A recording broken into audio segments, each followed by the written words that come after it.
శ్రోతలకు నా హృదయపూర్వక నమస్కారములు. మన శ్రోతలలో ఒక సోదరి ప్రశ్నను పంపటం జరిగింది. ఆ ప్రశ్న, నామస్మరణకు ధ్యానమునకు గల వ్యత్యాసమును తెలియజేయగలరు? నామస్మరణకు ధ్యానమునకు గల వ్యత్యాసమును తెలియజేయగలరు?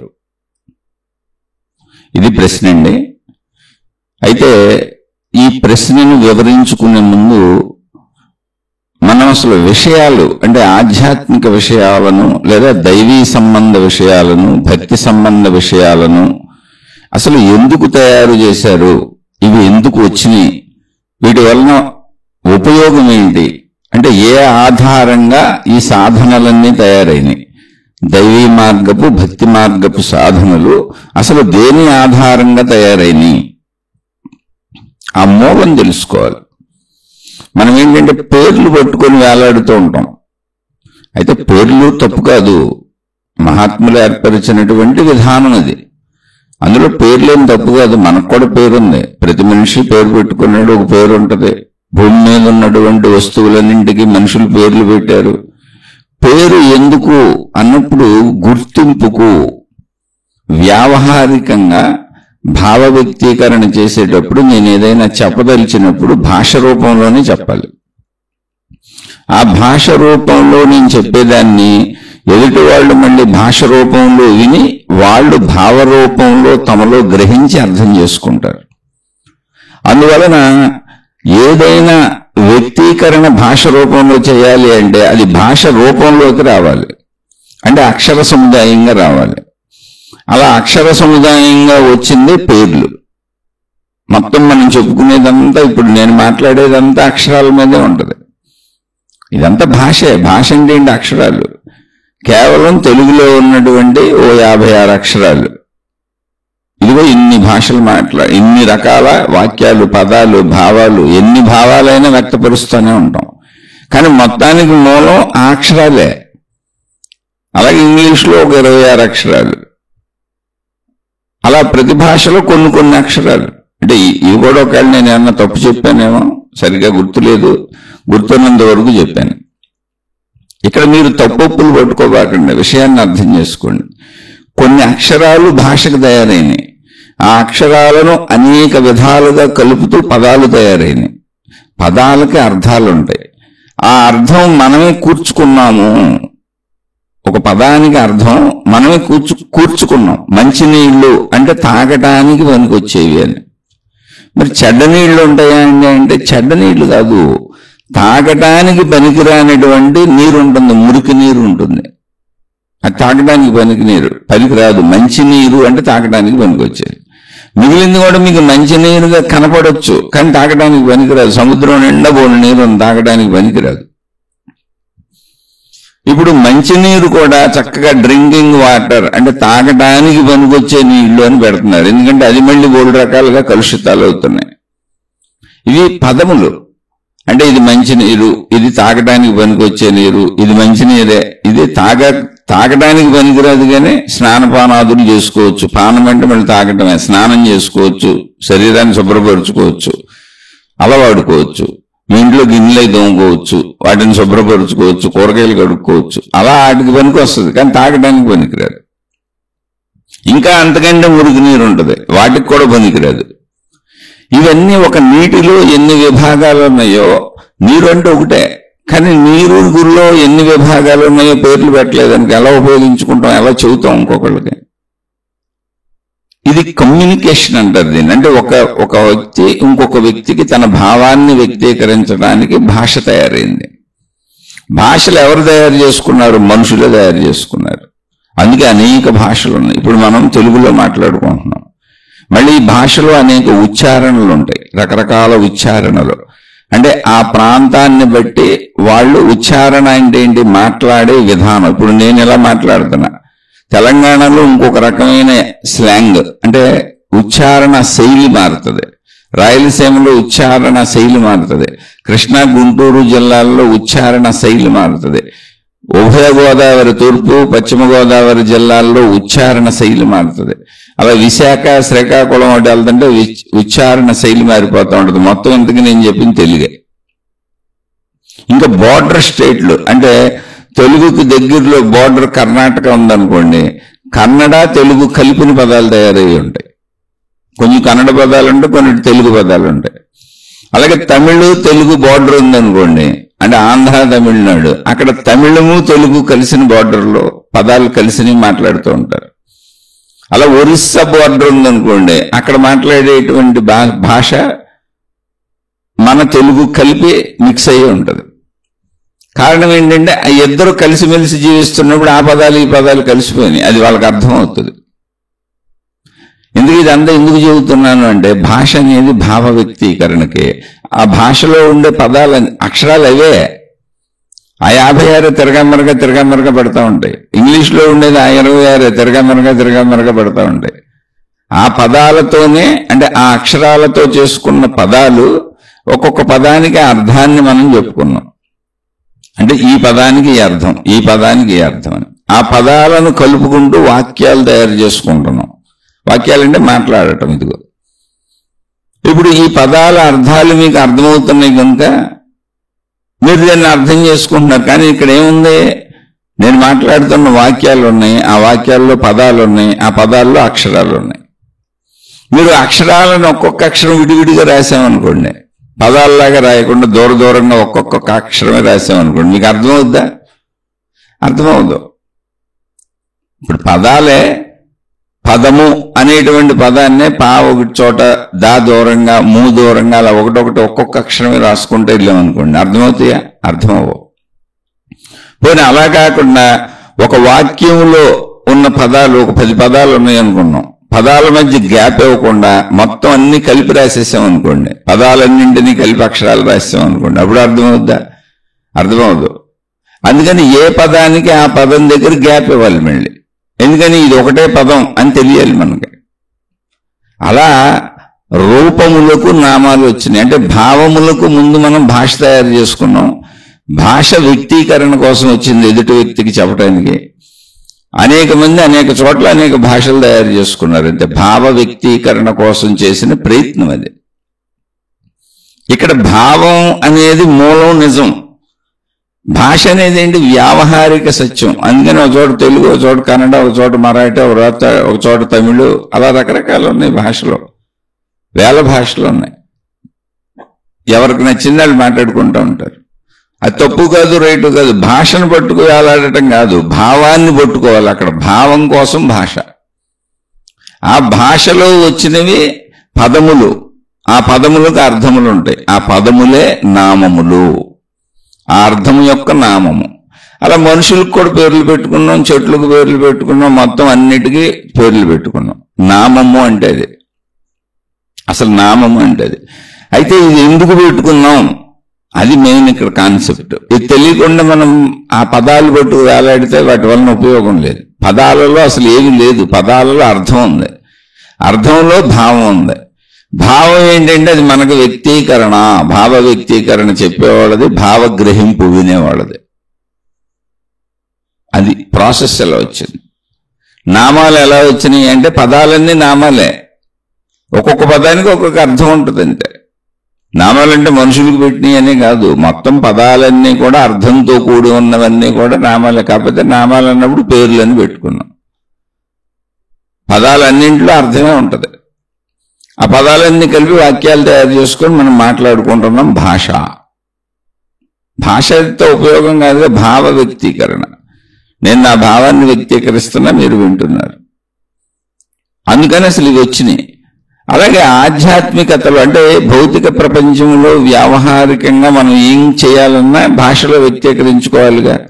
కాబట్టి భౌతిక ప్రపంచంలో మన సౌకర్యం కోసం భాషలు తయారు చేసుకున్నాం, భాషల్లో పదాలు తయారు చేసుకున్నాం, పదాలకు అర్థాలు పెట్టాం, ఆ అర్థాలే నామాలు. తద్వారా ఒకరి నుంచి ఒకరికి ఒక్కొక్కళ్ళ భావాలను ఒకళ్ళకి చెప్పుకుంటున్నాం. ఇప్పుడు నొప్పి, నాకు కాలు నొప్పిగా ఉందన్నాం అనుకోండి, కాలుకి ఇది కాలు అని తెలియజేయడానికి దానికి కాలు అని నామం పెట్టాం, ఇది నొప్పి అని తెలియజేయడానికి దానికి నొప్పి అని నామం పెట్టాం. అన్ని నామాలే, దాని అర్థం తెలుస్తుంది అంతే. ఉన్నాయన్ని నామాలే. నామరూపాదులు అంటారు. అంటే రూపాలకే నామాలు పెట్టుకున్నాం. ఎందుకంటే రూపాలు ఫలానా అని మనం చెప్పాలిగా, భావ వ్యక్తీకరణ. అలా అర్థం చేసుకోవటం కోసం వ్యావహారిక సత్యము భాష. నామాలన్నీ వ్యావహారిక సత్యాలు. ఇది భౌతిక ప్రపంచంలో చాలా అవసరం, లేకపోతే ఎలా బతుకుతాం? ఇప్పుడు పలానా కూరగాయ కావాలి అంటే ఆ కూరగాయ తిండనో పలానా కూరగాయనో దాని పేరు దాని ఊరు ఏదో చెప్పాలిగా. ఏదైనా వస్తువులు, విషయాలు, మనుషులు, ప్రదేశాలు అన్ని పేర్లు చెప్పకుండా మనం వ్యవహారం కుదరదు, జీవించటం కుదరదు. కాబట్టి నామాలు భౌతికంగా ఇక్కడున్న రూపాలకి చాలా అవసరం. అవి కూరగాయలు కావచ్చు, కిరాణా సరుకులు కావచ్చు, మనుషులు కావచ్చు, ప్రదేశాలు కావచ్చు, ఏదైనా కావచ్చు, భూమి మీద ఉన్న ఏదైనా కావచ్చు. పేర్లు పెట్టుకున్నాం, పేర్లు పెట్టుకుని గుర్తుపెట్టుకుని మనిషి ఒక్కడే మానవ జీవన వ్యవహారం కోసం. మిగిలిన జీవరాశులకు కూడా ఆ పేర్లు పెట్టింది మనిషే. కేవలం వ్యావహారిక సత్యమని అంటే చక్కగా వ్యవహారంలో మన భావ వ్యక్తీకరణలో ఒకళ్ళకొకళ్ళకి అర్థమయ్యేలా మనం చేసుకున్న ఏర్పాటు. దాన్నే మనం స్కూల్స్లో విద్య అని చదువుకుంటాం. భౌతిక విద్యలన్నీ కూడా మనం తయారు చేసుకున్న విద్యలు. ఏంటి భౌతిక ప్రపంచం అంటే కనపడే ప్రపంచంలో, కనపడుతున్న ప్రపంచంలో ఎలా బ్రతకాలి, ఏ విధంగా బ్రతకాలి, వాటికి ఏ పేర్లు ఉన్నాయి, ఇవన్నీ కూడా విద్యలో నేర్చుకుంటాం. ఇదంతా భౌతిక విజ్ఞానము, జ్ఞానము మొత్తం మన తయారీనే. ఆ పేర్లు పెట్టుకుంది మనమే, ఆ విధానం సృష్టించుకుంది మనమే. అయితే ఉన్న సృష్టిని అర్థం చేసుకొని బ్రతకడానికి అనువుగా మలుచుకున్నాం. బ్రతికేది సృష్టి ఆధారంగానే కనుక. కానీ కమ్యూనికేషన్ మొత్తం మనిషికి మనిషికి మధ్య భాష ద్వారానే, నామాల ద్వారా. నామాలు అంటే ఒక పదం యొక్క అర్థము. అలాగే మనుషులకు కూడా పేర్లు పెట్టుకున్నామని చెప్పుకున్నాగా. ఇది ఎంత భౌతికము అంటే కనపడేది, కనపడేదానికి మనం తయారు చేసుకున్న భౌతిక వ్యవస్థ. మరి ఆధ్యాత్మికతలో నామము అంటే దేవుళ్ళకి నామాలు, దేవతలకు నామాలు, నామ జపములు, నామ సంకీర్తనలు, భజనలు, పూజలు, ప్రార్థనలు, చూడండి ఎన్ని రకాలు ఉన్నాయో వాటిలో. అలాగే ధ్యానము అన్నప్పుడు ధ్యానములో రకరకాల పేర్లు పెట్టుకుంటున్నారు. మళ్ళీ ధ్యానం అని తగిలిచ్చి దానికి ముందు వెనక బోల్డ్ పేర్లు ఉంటాయి. అలా అనేక రకముల ధ్యాన పద్ధతులు, ధ్యానములు, అనేక రకముల సాధనా విధానములు ఆధ్యాత్మికతలు. అలాగే నామ లిఖితములు అంటే నామాలు రాయటం, రామకోటి, సాయికోటి, అలా అనేక మంది అందరు దేవుళ్ళకే నామాలు రాయటం. పుస్తకాలు ఉంటాయి, పుస్తకాల్లో రాయటం. నామ లేఖనం, లేఖనం అంటే రాయటం. ఇలా ఇవన్నీ ఆధ్యాత్మికతలు ఎందుకు వచ్చినాయి? ముందు అసలు ఎందుకు వచ్చినాయో తెలిస్తే నేను ఎందుకు చేయాలో నాకు తెలుస్తుంది. మనం ఏంటంటే ఎవరన్నా ఏదన్నా చెబితే ఆ విషయాన్ని పట్టుకొని గుడ్డెద్దు చేలో పడ్డట్టు వెళ్ళిపోతున్నాం. అంటే అందరూ కాదు, నాలాంటి మూర్ఖులు. అందుకని నాలాంటి మూర్ఖులకు నాకు అలాగే అర్థమవుద్ది కనుక ఇలా చెప్పడం మొదలు పెడుతున్నా. ఇక్కడి నుంచి మొదలు పెట్టే చెప్పడం. అందుకని నాలాంటి కొంచెం తక్కువ బుద్ధి ఉన్నవాళ్ళు ఆ గుడ్డెద్దు చేలో పడ్డట్టు ఆ విషయాన్ని పట్టుకెళ్ళిపోతాం. ఈ నామం చేస్తే మీకు ఏదో లాభం వచ్చేస్తుంది. అలాగే మంత్రములు, ఈ మంత్రం చేస్తే నీకేదో లాభం వచ్చేస్తుంది. అలాగే దీక్షలు, ఈ దీక్షలు తీసుకుంటే నీకేదో మేలు జరిగిపోద్ది. ఇలా ఆధ్యాత్మికతలో వేల వేల వేల వేల మార్గాలు ఉన్నాయి. అన్నింటికి పేర్లు ఉన్నాయి, పదాలు ఉన్నాయి. అవి నామములు. కానీ అసలు ఎందుకు ఏర్పడింది? ఇప్పుడు భౌతికంలో ఎందుకు ఏర్పడి చెప్పాను. వ్యావహారికంగా మన భావ వ్యక్తీకరణకు ఏర్పడింది. మరి ఆధ్యాత్మికంలో ఎందుకు ఏర్పడింది ఇవన్నీ అంటే అక్కడే గమనించాలి. భౌతికము అంటే ఏంటి? కనబడేది మొత్తము అంతే. నువ్వు గ్రహించగలిగిన మొత్తము భౌతికము, దానికి సాక్ష్యం అక్కర్లేదు అసలు. అది భౌతికం అంటే నువ్వు గ్రహించడానికి అనువుగా ఉంది మొత్తం. అది వినికిడి ద్వారా గ్రహిస్తావా, చూడటం ద్వారా గ్రహిస్తావా, వాసన ద్వారా గ్రహిస్తావా, శబ్దముల ద్వారా, స్పర్శల ద్వారా గ్రహిస్తావా, ఏదైనా కానీ గ్రహించడానికి అనువుగా ఉంది. ఏంటి గాలి కనపట్టలేదు కదా అన్నావు అనుకో, గాలి స్పర్శ ద్వారా తెలుస్తుంది నీకు. వాసన కనపట్టలేదండి అన్నావు అనుకో, వాసన ముక్కుకి పీల్చటం ద్వారా తెలుస్తుందిగా. అందుకే దాని పేరు వాసన. అలా నువ్వు ఎలా అయినా గ్రహించటానికి అనువుగా ఉందంటే అర్థం ఏంటి? అది అక్కడే ఉందని నీకు ఎవరు చెప్పక్కర్లా. నువ్వు గ్రహించగలుగుతున్నావు కనుక నువ్వు గ్రహించడమే సాక్ష్యం. నువ్వే నీకు సాక్ష్యం, ఎవరు చెప్పక్కర్లా. అది ఉంది అక్కడ. సాక్ష్యం కూడా అనే పదం కూడా అనవసరం అక్కడ, నీకు తెలుసు. ఎందుకంటే నువ్వు గ్రహిస్తున్నావు కనుక. భౌతికము అంటే దానికి పేరు పెట్టారు. అలా స్వయంగా మనుషులు గ్రహించగలిగిందంతా భౌతికమే. మరి ఆధ్యాత్మికము అన్నప్పుడు ఏంటి అంటే మనిషి పరిశీలిస్తే తప్ప భౌతికములా కనపడదు, భౌతికములా దొరకదు. అంటే దృశ్యములా దొరకదు, శబ్దములలా వినపడదు, వాసనలా పీల్చడానికి అనువుగా ఉండదు, రుచిలా దొరకదు. అంటే ఒక పదార్థానికి ఏంటంటే రుచి తెలిసినట్టు తెలియదు. స్పర్శలా దొరకదు. అంటే వాయువు, గాలి స్పర్శ, చల్లటి స్పర్శ, వేడి స్పర్శ అలా తగిలినట్టు తాకలదు.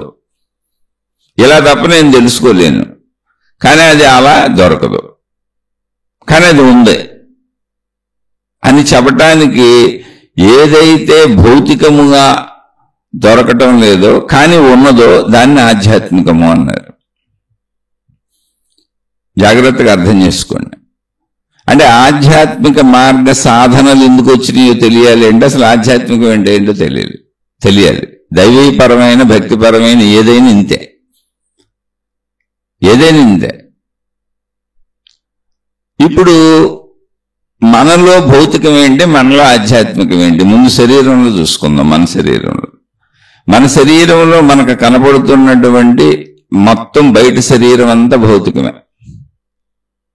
అలాగే లోపల అవయవాలు కూడా భౌతికమే, మనకు కనపడకపోవచ్చు.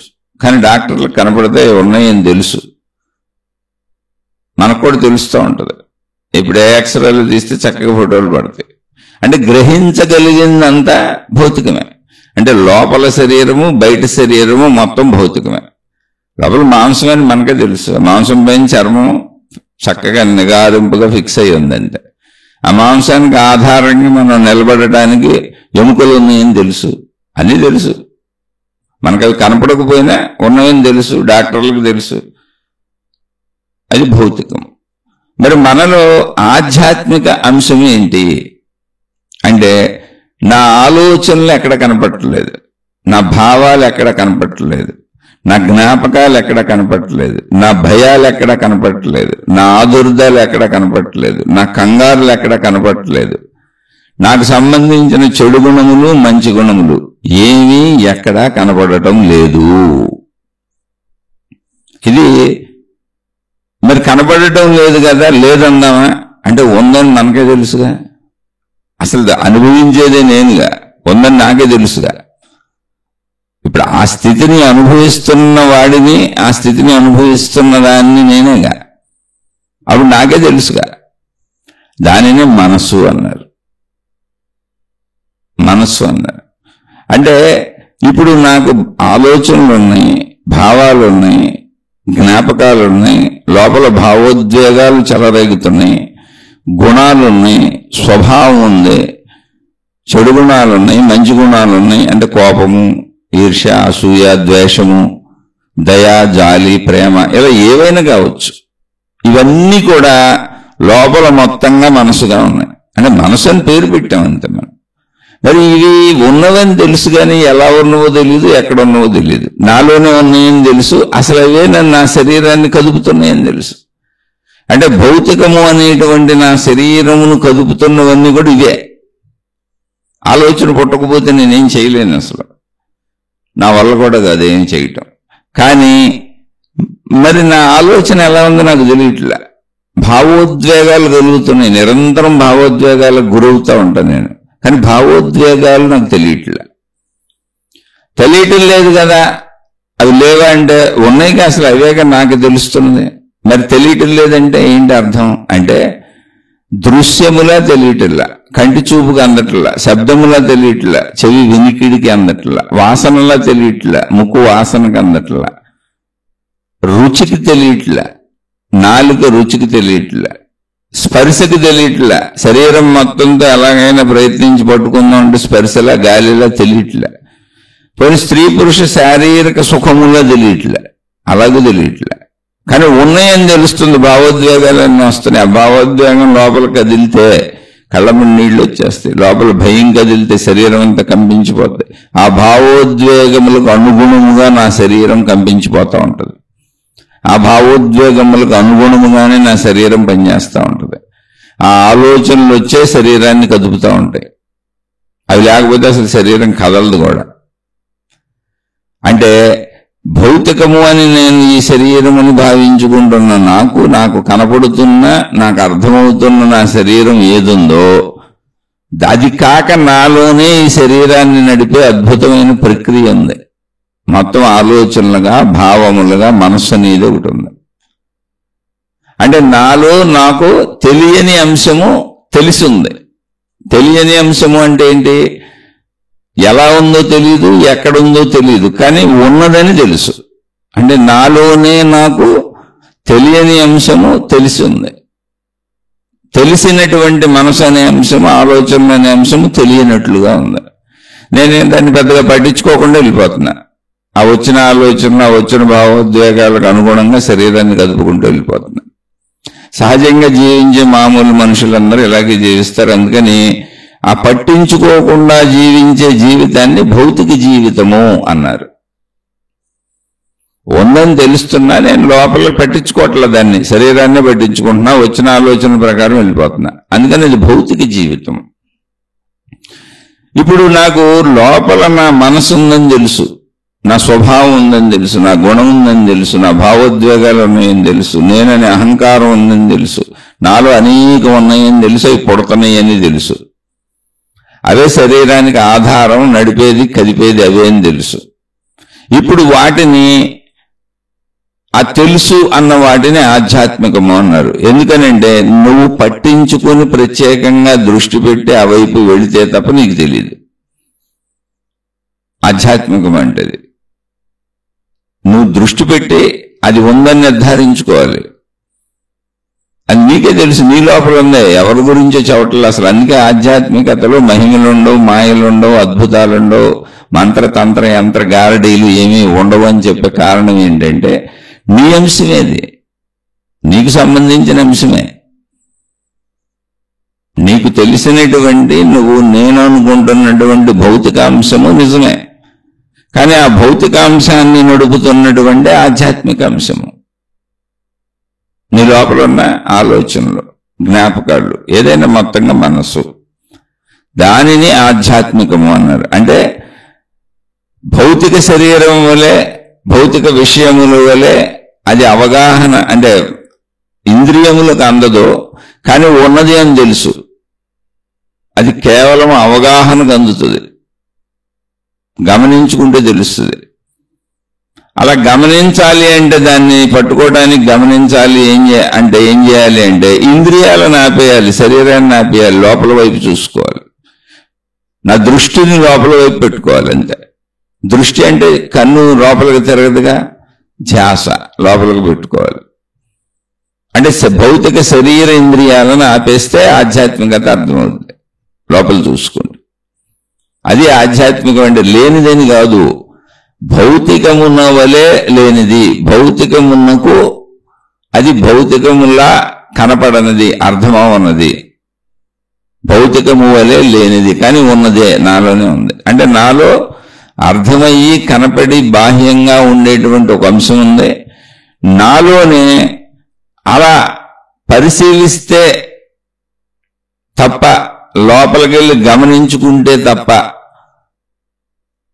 కనపడని ఒక అంశం ఉంది. అది నాకు ఒక్కడికే అర్థమవుతుంది, నాకు ఒక్కడికే కనపడుతుంది, నా ఒక్కళ్ళకే తెలుస్తుంది, ఇంకెవరికి తెలియదు నాకు సంబంధించింది. అందుకే ఎవరి ఆధ్యాత్మికత వాళ్ళకే తెలుస్తుంది, ఇంకోళ్ళకి తెలియదు. అది అసలు విషయం ఇక్కడ, జాగ్రత్తగా గమనించుకోండి. అందుకని ఆధ్యాత్మికము వ్యక్తిగతము అని చెప్పాను. అసలు ఆధ్యాత్మికం అంటే ఇప్పుడు అందరికీ లోపల మనసు, అందరికీ లోపల ఆలోచనలు, మనుషులందరికీ ఇలాగే ఉంటుంది, జంతువులకు కూడా ఇలాగే ఉంటుంది, అందులో డౌట్ ఏం లేదు. కానీ తెలియదుగా, ఎలా ఉంటుందని తెలుసు, మనలాగే ఉంటుందని తెలుసు, కానీ మనకున్న ఆలోచనలే ఉంటాయా, మనకున్న భావాలే ఉంటాయా, మనకున్న గుణాలే ఉంటాయా, మనకున్న స్వభావమే ఉంటుందా అంటే కాదు, మారిపోద్ది. అందరికీ అది రకరకాలుగా మారిపోద్ది. విభిన్నంగా మారిపోతూ ఉంటుంది. దీనికి కారణం ఏమి? అదేమో అద్భుతం కాదు, మహిమ కాదు, మాయ కాదు. ఎవరు పుట్టి పెరిగిన పరిస్థితులను బట్టి, ఎవరి వయసును బట్టి వాళ్ళ యొక్క అనుభవాలు జీవితంలో పెరుగుతూ ఉంటాయి, అవి గ్రహించుకుంటూ ఉంటారు అంతే. అందుకని లోపలది అందరికీ వేరువేరుగా ఉంటుంది. అలాగే బయట శరీరం కూడా వేరువేరుగా ఉండేలానే ఉంది, కానీ కనపడేలా ఉంది. లోపలది అసలు కనపడదు, తెలియదు. పక్క వాళ్ళకి తెలియదు, మనకు తెలుసు.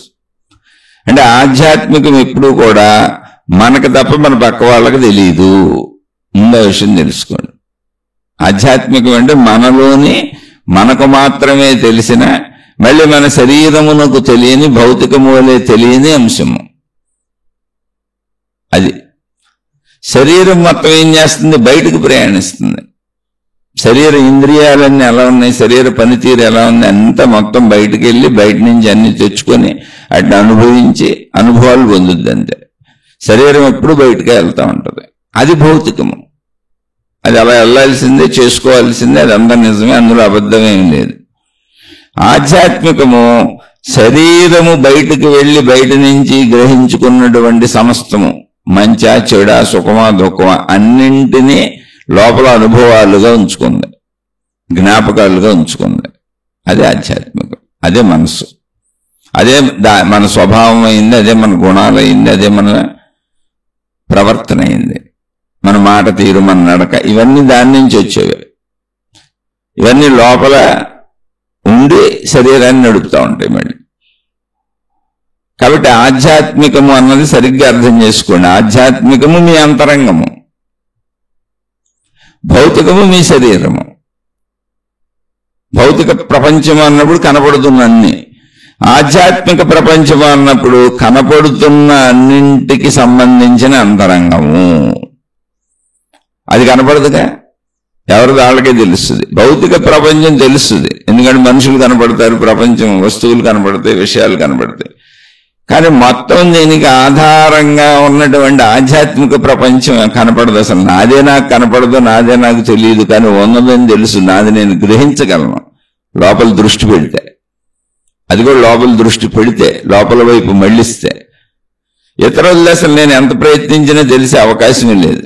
అవకాశం లేనప్పుడు ఇంకా మహిమలు, మాయలు, అద్భుతాలు ఎలా జరుగుతాయి? అసలు ఒకవేళ జరుగుతున్నాయండి, మేము నమ్ముతున్నామండి, మా దేవుడు చేశాడండి, మా గురువు గారు చేశారండి, మా మాతాజీ గారు చేశారండి అని మీరంటే, మీరు నమ్మండి, వద్దని నేను అసలు అంటలా. అంతకంటే ఎక్కువ ఇంద్రజాలికులు చేస్తున్నారు, మెజిషియన్స్, మ్యాజిక్ అని చెప్పి అంతకంటే ఎక్కువ చేస్తున్నారు. కానీ అవి విద్యలు, కంటికి అందకుండా, మనిషి మేధాశక్తికి అందకుండా, ఊహకు అందకుండా స్పీడ్గా చేసుకుంటూ వెళ్ళిపోతారు. కానీ అవన్నీ విద్యలే, చదువుకుంటూ చేయొచ్చు. ఇప్పుడు ఎంబీబీఎస్ డాక్టర్ ఉన్నాడు, మహిమ అనట్లేదుగా. లోపల గుండెలు కోసేసి, కిడ్నీలు మార్పిళ్ళు చేసేసి, గుండె మార్పిళ్ళు చేసేసి, అనేక అవయవాల మార్పిళ్ళు చేసేసి, ఊపిరితిత్తులు తీసి కొత్త ఊపిరితిత్తులు పెట్టేసి, లివర్ ఆపరేషన్ తీసి, లివర్ పాడైపోయిందంటే కొత్త లివర్ అటాచ్ చేసేసి, మొత్తం శరీరంలో అన్ని రకాలు చేస్తున్నారు డాక్టర్లు. అది మనకు రాదుగా. మనకు రాదు కాబట్టి అదంతా మహిమ, మాయ, అద్భుతం అంటాం మనం. అనంగా ఓ బెళ్ళేసుకుంటే మనకు తలనొప్పి తగ్గిపోతుంది. కానీ ఎందుకు తగ్గుతుందో, అసలు ఆ బిళ్ళలో ఏముందో, తలనొప్పిలో ఏముందో, అసలు ఇది ఎందుకు వచ్చిందో, ఎందుకు తగ్గిందో మనకు తెలియదు కదా. అద్భుతం, మహిమ అందామా? అలాంటి బిళ్ళలు ఎన్ని ఉన్నాయి? కోటాను కోట్లు ఉన్నాయి. వ్యాధులు తగ్గించే విధానాలు, పద్ధతులు, చికిత్సలు ఎన్ని ఉన్నాయి? కోటాను కోట్లు ఉన్నాయి. ఇవన్నీ మనకు తెలియవు కాబట్టి మహిమమాయ అంటున్నాం, అంటలేదుగా. డాక్టర్ గారు అంటున్నాం, మందులు అంటున్నాం, మందుల షాపులు అంటున్నాం, బిళ్ళలు అంటున్నాం, కొనుక్కు తెచ్చుకుంటున్నాం, వేసుకుంటున్నాం. కానీ నిజంగా బిళ్ళ వ్యాధిని తగ్గించడం మహిమమాయగా నీకు తెలియదుగా. అందుకని నీకు తెలియనివి, నీకు అర్థం కానివన్నీ మహిమలు, మాయలు, అద్భుతాలని పెట్టుకున్నావు తప్ప అక్కడ ఏమీ లేదు. కాదు, ఉన్నాయండి, మహిమలు ఉన్నాయి, మాయలు ఉన్నాయి, అద్భుతాలు ఉన్నాయి, మంత్రతంత్ర యంత్రాలు ఉన్నాయి, తాయెత్తులు ఉన్నాయి, తాళ్ళు ఉన్నాయి, అన్నీ ఉన్నాయి అని నేను నమ్మిస్తున్న వాళ్ళు నీలాంటి వాళ్ళే. ఎందుకంటే నువ్వు వాళ్ళని నమ్ముతావు కాబట్టి నేను నమ్మించే నీలాంటి వాళ్ళు తయారయ్యారు. నీలాంటి వాళ్ళే తయారై నమ్మిస్తూ ఉంటారు కాబట్టి మళ్ళీ నీలాంటి వాళ్ళే నమ్ముతూ ఉంటారు. ఇది ఎవరికి వర్తిస్తుందంటే నమ్మే వాళ్ళకే చదువుతుంది. కానీ ఇక్కడ నమ్మటం అంటే ఏంటి అన్నప్పుడు అర్థం చేసుకోండి. మహిమ కాదు, అదొక విద్య నేర్చుకున్నారు. అదంతా సామాన్యమైన విషయమే. ఇప్పుడు మన డాక్టర్లు చెప్పినట్టు, మందులు చెప్పినట్టు అన్నీ మందులు. ఇప్పుడు టైలర్ బట్టలు కొడతాడు, విద్య నేర్చుకున్నాడు. మనకు రాదు కదా. ఇదే నేను క్లాత్ ఇస్తే దీన్ని ఫ్యాంట్ చేసేసాడు, నేను క్లాత్ ఇస్తే దీన్ని చొక్కా చేసేసాడు, అదే భలే మార్చేసాడు, మహిమందామా? ఇప్పుడు అయ్యాక మరి మహిమలు చేసేది అటువంటి పనులేగా మహిమలో అద్భుతాలని చెప్పుకునేది కాదు. నీ ఆశ చేత, నీ కోరిక చేత, నీ భయం చేత, నీ బాధ చేత, నీ దుఃఖం చేత, నీ బలహీనత చేత, నీ యొక్క పరిమితత్వం చేత, నీ అసహాయత నిస్సహాయత చేత, పరాధీన స్వభావం చేత అన్ని నమ్మాలనిపిస్తుంది. తప్పేం లేదు. కష్టాల్లో బాధల్లో ఉన్న వాళ్ళకి అలా అనిపించవచ్చు, కానీ అది నిజం కాదు. సృష్టికో విధానం ఉందా, పద్ధతిలో సాగుతుంది. అది అర్థమైతే అంతా సత్యంగానే ఉంటుంది, అంతా సహజంగానే ఉంటుంది, సరళంగానే ఉంటుంది. అందుకే ఆధ్యాత్మికత వ్యక్తిగతము, అంతరంగం. ఆధ్యాత్మికత అంటే మళ్ళీ చెబుతున్న, జాగ్రత్తగా అర్థం చేసుకోండి, మన అంతరంగం మనకే తెలుస్తుంది. కానీ ప్రాపంచికంలో ఆధ్యాత్మిక ప్రపంచము అన్నప్పుడు ఏంటంటే మొత్తం సృష్టిలో ఉన్న అన్ని అంతరంగాలు ఎలా తెలుస్తుంది? అసలు పక్క వాళ్ళదో తెలియదుగా, ఇంకా మొత్తం సృష్టి అటు తెలుస్తుంది. నాది కూడా నాకు ఎప్పుడు తెలుస్తుంది? నేను శరీర దృష్టి వదిలి లోపలకు దృష్టి పెట్టినప్పుడు, నా మనసును నన్ను గమనించుకున్నప్పుడు, నా అంతరంగాన్ని నేను గమనించుకున్నప్పుడు మాత్రమే నాకు తెలుస్తుంది. లేకపోతే శరీరం నేను అనుకుని వచ్చిన ఆలోచన పట్టుకొని నేను భౌతికంలో తిరుగుతూ ఉంటాను. రోజు చేసే ప్రయత్నాలు అందరూ చేసేది అదే. అది తప్పేం కాదు, చెయ్యాలి, అందరూ బతకాలిగా.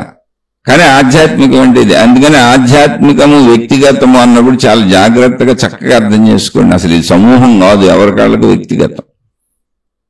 నీలోకి నువ్వు, నీతో నువ్వు, నీలో నువ్వు, మొత్తంగా ఉన్నది నువ్వే, లోపల బయట నువ్వే, భౌతికము నువ్వే, ఆధ్యాత్మికము నువ్వే. ఇప్పుడు మన శరీర నిర్మాణము ఎలా ఉన్నది అంటే దీనిని బట్టి ఆధ్యాత్మికతలో, ఇప్పుడు భౌతిక ప్రపంచంలో వ్యావహారికంగా మనం భాషలు తయారు చేసుకున్నాం, భావాలు వ్యక్తీకరించుకోవటానికి. నాకు ఇది కావాలి, నాకు ఎలా ఉంది, నాకు అలా ఉంది అని చెప్పడానికి. దానికి నామాలు ఏర్పాటు చేసుకున్నాం, అంటే పదాలు, పదానికి అర్థం మనమే పెట్టుకున్నాం. అందుకే డిక్షనరీలు ఉంటాయి మీకు. డిక్షనరీలను తీసుకుంటే ఈ పదానికి అర్థం ఇది అని రాసి ఉంటుంది అందులో. ఎందుకని మనుషులు తయారు చేసుకున్నారు కాబట్టి. ఆ మనుషులే ఆ పదాలు తయారు చేసుకున్నారు. భావం చెప్పాలి అంటే మనకు భాష కావాలి, పదాలు కావాలి, నామాలు కావాలి అని. నామాలన్నీ. ఇప్పుడు ఆధ్యాత్మికతలో ఈ విధానాలు ఎందుకు వచ్చినాయి అనేది మనం చెప్పుకుంటున్నాం. అసలు ఆధ్యాత్మికతలో పదాలు వదిలేసేయండి. అసలు ఎందుకు వచ్చినాయి ఈ విధానాలంటే మన మన శరీరము, మన మనస్సు, వీటి పనితీరులను బట్టి అవన్నీ వచ్చినాయి. మన శరీర మనస్సుల పనితీరులేంటి అంటే మన శరీరం నిరంతరం కదులుతూ ఉంటుంది, మన మనస్సు నిరంతరం కదులుతూ ఉంటుంది. నిరంతరము అంటే మెలకువలో ఉన్నంతసేపు. ఇప్పుడు శరీర కదలికను కొంతవరకు ఆపచ్చు, మనో కదలికను ఆపటం అసలు మన చేతిలో లేదు. మీరు జాగ్రత్తగా గమనించండి. మనో కదలిక ఆఖరికి మనం శరీర కదలికను ఆపి నిద్రపోతున్నప్పుడు కూడా మనో కదలిక స్వప్నలోకంగా సాగుతూనే ఉంటుంది. తర్వాత ఎప్పుడో కాసేపుడు గాఢ నిద్రలోకి వెళ్తుంది. ఇక మెలకువలో అయితే మన శరీరం కదిపినా కదపపోయినా ఊహలు సాగుతూనే ఉంటాయి, కూర్చొని ఏదో ఒకటి సాగుతూనే ఉంటుంది చూడండి. లేదా శరీరంతో కలిపి ఏదో ఒకటి చేస్తూ ఉంటాం. మెలకువ అంతే. అంటే కదలికలో మన శరీరం క్రియాత్మకంగా ఉంటుంది, కర్మపరంగా ఉంటుంది, మన మనస్సు అలాగే ఉంటుంది. కాబట్టి ఆధ్యాత్మికతలో సాధనలు శరీర మనస్సులకు అనుగుణంగా తయారు చేశారు. శరీర మనస్సులకు అనుగుణంగా ఎందుకు తయారు చేశారు అంటే అసలు ఆధ్యాత్మికత ఒకటి ఉన్నది అని నీకు తెలియాలి, నీ సత్యం నీకు చెప్పాలి, అసలు నువ్వెవరో నీకు చెప్పాలి, నీ సత్యం నీకు సంపూర్ణంగా తెలియాలి. నువ్వు శరీరం అనుకుంటూ వెళ్ళిపోతున్నావు, శరీరానికి నీకు అనుకున్న అనుకూలతలన్నీ దొరికితే ఆనందం అంటున్నావు, నీ శరీరానికి ఏదైనా ఇబ్బందులు వస్తే బాధలు అంటున్నావు, నీ శరీరానికి అనుకూలతలు దొరకకపోతే దుఃఖం అంటున్నావు, అనారోగ్యాలు వచ్చినా లేదా చిన్న చిన్న ఏ ఇబ్బందులు శరీరానికి వచ్చినా మరణ భయం వస్తుంది, ఏమైపోతానో అని భయపడుతున్నావు. అలాగే చనిపోతాను అన్న మరణంతో ఫిక్స్ అయిపోయి ఇష్టం లేక తప్పనిసరి చావు చేస్తున్నారు అందరూ. నా వాళ్ళు ఎక్కడ చనిపోతారో అని భయం, నా వాళ్ళకి ఏమవుద్దో అని భయం, నాకేమవుద్దో అని భయం. అందరూ భయపు చావులు చేస్తున్నారు, ఎవరికి చనిపోవటం ఇష్టం లేదు. అంటే ఇది ఒక దుఃఖ ప్రపంచం అయిపోయింది. ఎలా చూస్తే భౌతికంలో చూసినప్పుడు ఇది ఒక దుఃఖ ప్రపంచం అయిపోయింది, అర్థం కావట్లేదు అసలు. నిరంతరం కర్మ, నిరంతరం పనిచేయాలి, నిరంతరం నాకు కావలసిన వాటి కోసం ప్రయత్నించాలి, నిరంతరం ప్రయత్నిస్తూనే ఉన్నా. ఏదో దొరికితే సుఖం అంటున్నా, పోనీ దొరికిన ఆ సుఖంతో, ఆ కోరికతో, ఆ ఇష్టంతో ఆగుతుందా అంటే లేదు. ఎన్ని దొరికినా ముందుకు సాగిపోతానే ఉంది, ఇంకా ఇంకా కావాలంటానే ఉంది. పోనీ దొరికినాక తృప్తి ఎక్కడ ఆగట్లా, ఆగటానికి కుదరదు అసలు. ఎందుకని బ్రతుకున్నంత కాలం ఆహారం కావాల్సిందే, బ్రతుకున్నంత కాలం బట్టలు కావాల్సిందే, బతుకున్నంత కాలం ఇప్పుడు మనం చేసుకున్న అలవాట్లన్నీ కావాల్సిందే, బ్రతుకున్నంత కాలం. కాబట్టి ఆగటానికి ఛాన్స్ లేదు. అందుకని వీటన్నింటికీ మూలం ధనం కనుక ఎంతకాలం బతుకుంటానో నాకు తెలియదు కనుక చనిపోతాను 100 ఏళ్లకే, మ్యాక్సిమం నాకు 100 ఏళ్ళ తర్వాత నేను ఉండను అనే భావాన్ని నేను వదిలేశాను. ఎందుకంటే అది నాకు భయం కనుక, మరణ భయం నాకు. అందుకని దాన్ని తలంచను అసలు. నేను నాకు తలంచను, నా వాళ్ళకే తలంచను. అందుకని ఈ తలంచను అంటే మరణాన్ని నేను గుర్తుంచుకోను, మరణం నాకు వస్తుందనే విషయాన్ని మర్చిపోతాను, దాన్ని గుర్తు చేసుకుంటూ భయం వేస్తుంది. కాబట్టి ఆ భావనలోకే వెళ్ళను కనుక అనంతంగా డబ్బు సంపాదించుకుంటూ వెళ్ళిపోతున్నారు. అనంతంగా డబ్బుతో వచ్చే లగ్జరియస్ వస్తువులు కొనుక్కొని అనుభవించుకుంటూ వెళ్ళిపోతున్నారు. లేకపోతే నేను మరణిస్తాను, నా ఆయువు 100 ఏళ్ళు దాటి ఉండదు అని మనిషికి ఎరుకుంటే, ఒకవేళ ధనమై సంపాదించుకు వస్తువులు సమకూర్చుకుంటే ఇవి నాకు సరిపోతాయి అని తెలుస్తుంది. కొంచెం ఎక్కువ సంపాదించుకున్న వాళ్ళకి, తక్కువ వాళ్ళకి పాపం ఏదన్నా తెలియని వాళ్ళు రోజు చేసుకుంటా ఉండొచ్చు. కానీ ఖచ్చితంగా తెలుస్తుంది నాకు ఎక్కడికి సరిపోతే ఈ చాలు, వీటితో నేను బతికేయచ్చు, ఎందుకంటే నేను ఎక్కువ నిలవ పెట్టుకున్నాను, ఉంది నా దగ్గర ధనం అని. కానీ ఎందుకు ఆపటం లేదు ఎవరు అంటే మరణ భయము. మరణాన్ని మర్చిపోతున్నా నేను అసలు. అంటే ఈ పాయింట్ ఎందుకు చెబుతున్నానంటే, అంటే ఒక విషయాన్ని వదిలేసి అంగీకరించకుండా బతుకుతున్నాం మనం. అంగీకరించకుండా బతికిన పర్వాలేదు, అదేదో బతుకు పర్వాలేదు. కానీ బతుకు దుర్భరం అయిపోయింది, అది నిజంగా జరిగేదేగా. సత్యాన్ని నేను అంగీకరించను, విస్మరిస్తాను, మర్చిపోతాను, సత్యం వైపు చూడను, తల పక్కకి తిప్పేసుకుంటాను, నేను దాన్ని గుర్తుపెట్టుకోను, అలా బతికేస్తాను అన్న కుదరదుగా. సత్యం అలాగే జరుగుద్ది, అది రోజు నీకు గుర్తు చేస్తూనే ఉంటుంది. చనిపోయిన వాళ్ళందరూ నీకు గుర్తు చేస్తూనే ఉంటారు. ప్రపంచంలో జరిగే మరణాలన్నీ ఏ రూపంలో అయినా, యాక్సిడెంట్లు కావచ్చు, సహజ మరణాలు కావచ్చు, వ్యాధులతో కావచ్చు, బాధలతో కావచ్చు, ఆత్మహత్యలు కావచ్చు, అన్ని మరణాన్ని చెబుతూనే ఉంటాయి, గుర్తు చేస్తూనే ఉంటాయి, నీ చుట్టూ జరుగుతూనే ఉంటాయి. ఆ ముగింపు అర్థమవుతూనే ఉంటుంది. భౌతికపు అన్నింటికి కూడా ఒక ముగింపు ఉంది. అంటే భౌతికానికి అసలు ఎప్పుడు కూడా ముగింపు ఉంది, భౌతికంలో ఒక ముగింపు ఉంది. ఆ ముగింపు మనకి ఎప్పుడు గుర్తు చేస్తూనే ఉంటుంది. కాలం చుట్టూ ఉన్నటువంటి పరిస్థితులు గుర్తు చేస్తూనే ఉంటాయి. అది గుర్తొచ్చినప్పుడల్లా భయం అయిపోద్ది నాకు. అంటే ఈ పాయింట్ ఎందుకు మాట్లాడుతున్నానంటే, ఇటువంటి దుర్భర జీవితం గడుపుతున్నాం మనం. అందుకే జీవితం అంతా దుఃఖమే అంటారు చాలా మంది. జీవితం అంతా దుఃఖమేం కాదు, జీవితం అంతా సుఖమే, నువ్వు అన్నింటిని అంగీకరించగలిగితే. ఎప్పుడో వచ్చే మరణం రానివ్వలేదు, దాంతో మనకు బాధ ఏంటి? వచ్చినప్పుడు వస్తుంది, పట్టుకుపోతే పట్టుకుపోద్ది, అది అందరికీ జరిగేదేగా. మరణాన్ని అంగీకరించు. అలాగే నేను అనుకున్న కోరికలన్నీ జరగాలని ఎందుకు అనుకుంటున్నావు? అనంతంగా ఇంకా జరిగిపోతా ఉండడం అని అర్థమే ఉన్నది దానికి. ఇప్పుడు తినడానికి తిండి కావాలి, అందులో డౌట్ లేదు. నీకు బతుకున్నంతకాలం తిండి కావాలి, కోరుకో తప్పే ఉంది. అలాగే బతుకున్నంతకాలం కట్టుకోవడానికి బట్ట కావాలి, కోరుకో తప్పే ఉంది. బతుకున్నంతకాలం ఉండటానికి ఏదో గూడు కావాలి, కోరుకో తప్పే ఉంది. కానీ దానికి పరిమితి ఉంది. ఎంత గూడు కావాలి, ఎంత బట్ట కావాలి, ఎంత తిండి కావాలి, పరిమితి ఉంది. అపరిమితిగా ఆలోచించుకుంటూ వెళ్ళిపోయి అంత నాకు జరిగిపోవాలంటే అట్ట, అందులోనే తప్పు ఉందిగా. అంటే దుఃఖానికి కారణం నేను అంగీకరించకపోవటం, నేను తృప్తి పడకపోవటం, అంటే సత్య దృష్టిలో ఉండకపోవటం, సత్యాన్ని అంగీకరించకపోవటం. ఆధ్యాత్మికత ఏంటంటే ఎందుకు వచ్చిందంటే, ఇంత దుఃఖపూరితమైన జీవితం నేను ఎందుకు జీవిస్తున్నాను అని ఆలోచించిన మనిషి మెదడులోంచి బయటకు వచ్చింది ఆధ్యాత్మికత. అసలు నాకు ఈ దుఃఖం ఏంటి, బాధ ఏంటి, గోల ఏంటి, నేను ఎందుకు ఇలా దుఃఖపడిపోతున్నాను, భయపడిపోతున్నాను, బాధపడిపోతున్నాను, కోపతాపాలకు గురైపోతున్నాను, ఈర్ష్యసూయులకు గురైపోతున్నాను, ఇంత చెడుగా ఎందుకు తయారైపోతున్నాను, ఇంత రాక్షసత్వం నాలో ఎందుకు పెరుగుతుంది, లేదా ఇంత పిరికితనం నాలో ఎందుకు పెరుగుతుంది అన్నప్పుడు మొత్తము సత్యాన్ని అంగీకరించని మనస్తత్వము. సత్యం అంటే ఏంటి? మరణం వస్తుంది, చనిపోతాను, జాతస్య మరణం ధ్రువం. ఈ విషయం తెలీదా? అందరికీ తెలుసు. మరి ఎందుకు అంగీకరించరు? ఏమో, నా మనసు అట్లా ఏడుస్తుంది అంతే. అంటే మూల సత్యాన్ని అంగీకరించినప్పుడు అన్ని చోట్ల భయం అయింది. ఇప్పుడు జబ్బు వచ్చింది అనుకో, చనిపోతానేమని భయం, అందుకని జబ్బులు రాకూడదు. ఇప్పుడు డబ్బు తగ్గింది అనుకో, తిండి దొరకదేమో, వస్తువులు దొరకమేమో, నేను అనుకున్న లగ్జరీస్ అన్ని ఉండవేమో, ఉండకపోతే పోతానేమో, చచ్చిపోతాను. మూల కారణం వీళ్ళు అన్నిటికీ మరణ భయమే. అన్నిటికీ మూల కారణం మరణ భయమే. మరణ భయాన్ని కనుక నువ్వు అంగీకరించగలిగితే మరణాన్ని, అంటే ఇది సత్యం. ఇప్పుడు శరీర ఎదుగుదల జరుగుతుంది, ఆపటం ఎలా కుదురుతుంది? కానీ మనం చూడండి, యవ్వనం దాకా అంటే వృద్ధాప్యం వచ్చే వరకు శరీర ఎదుగుదలని ఆనందించేస్తాం. అబ్బా తొందరగా పెరిగిపోతే అబ్బాబ్బా అన్నీ అనుభవించేయచ్చు. ఆనందం పెరుగుతుంటే మహానందం చిన్నప్పటి నుంచి. ఎప్పటి వరకు? వృద్ధాప్యం అనేది వచ్చే వరకు.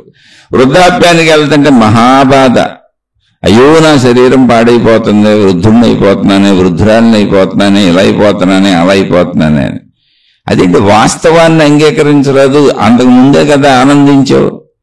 చిన్నతనం నుంచి యవ్వనం దాకా పెరుగుతుంటే ఆనందించావు. ఆ చిన్నతనం నుంచి యవ్వనం దాకా పెరుగుతున్న దశలన్నింటిలో నువ్వు పొందే జ్ఞానాన్ని, నీ శరీరంలో వచ్చే మార్పుల్ని అన్నింటినీ ఆనందించావు. వృద్ధాప్యంకి వెళ్తుంటే దుఃఖపడతావేంటి? చిన్నతనం నుంచి యవ్వనంకి రావటం సత్యమును, యవ్వనం నుంచి వృద్ధాప్యానికి వెళ్ళటం అసత్యమా?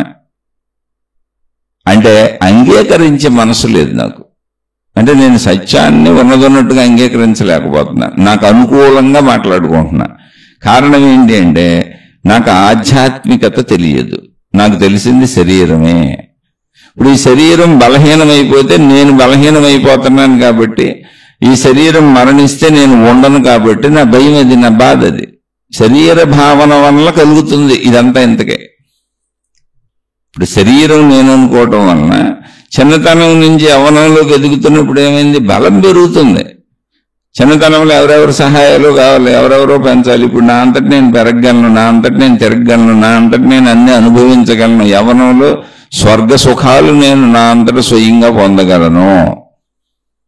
ఎంత బాగుంది! అందుకని యవ్వనం దాకా ఇష్టం నాకు పెరుగుతుంటే. యవ్వనం నుంచి తరిగిపోతుంటే మళ్ళీ వృద్ధాప్యానికి వెళ్ళిపోయి ఎవరెవరో నాకు సహాయపడాల్సినట్టు, మళ్ళీ నాకు శక్తులు సన్నగిలుతున్నట్టు, నా శరీరం వృద్ధాప్య చిహ్నాలను పొందుతున్నట్టు, కంటి చూపు తగ్గిపోతున్నట్టు, చెవినికిడి తగ్గిపోతున్నట్టు, నా కండలు కరిగిపోతున్నట్టు, నా చర్మం వేలాడిపోతున్నట్టు నాకు తెలుస్తుంది. నాలో తరుగుదల నాకు తెలుస్తుంది. అది నాకు భయాన్ని కల్పిస్తుంది. తరిగి తరిగి తరిగి మరణానికి వెళ్ళిపోతాను. ఇప్పుడు సుఖాలు అనుభవించడం కూడా కుదరటం లేదు శరీరంతో. వృద్ధాప్యంలో ఇప్పుడు నేను ఆ యవ్వనంలో అనుభవించినట్టు అనుభవించలేకపోతున్నా. కంటి చూపు తగ్గింది, నాకు నచ్చినట్టు చూడలేకపోతున్నా.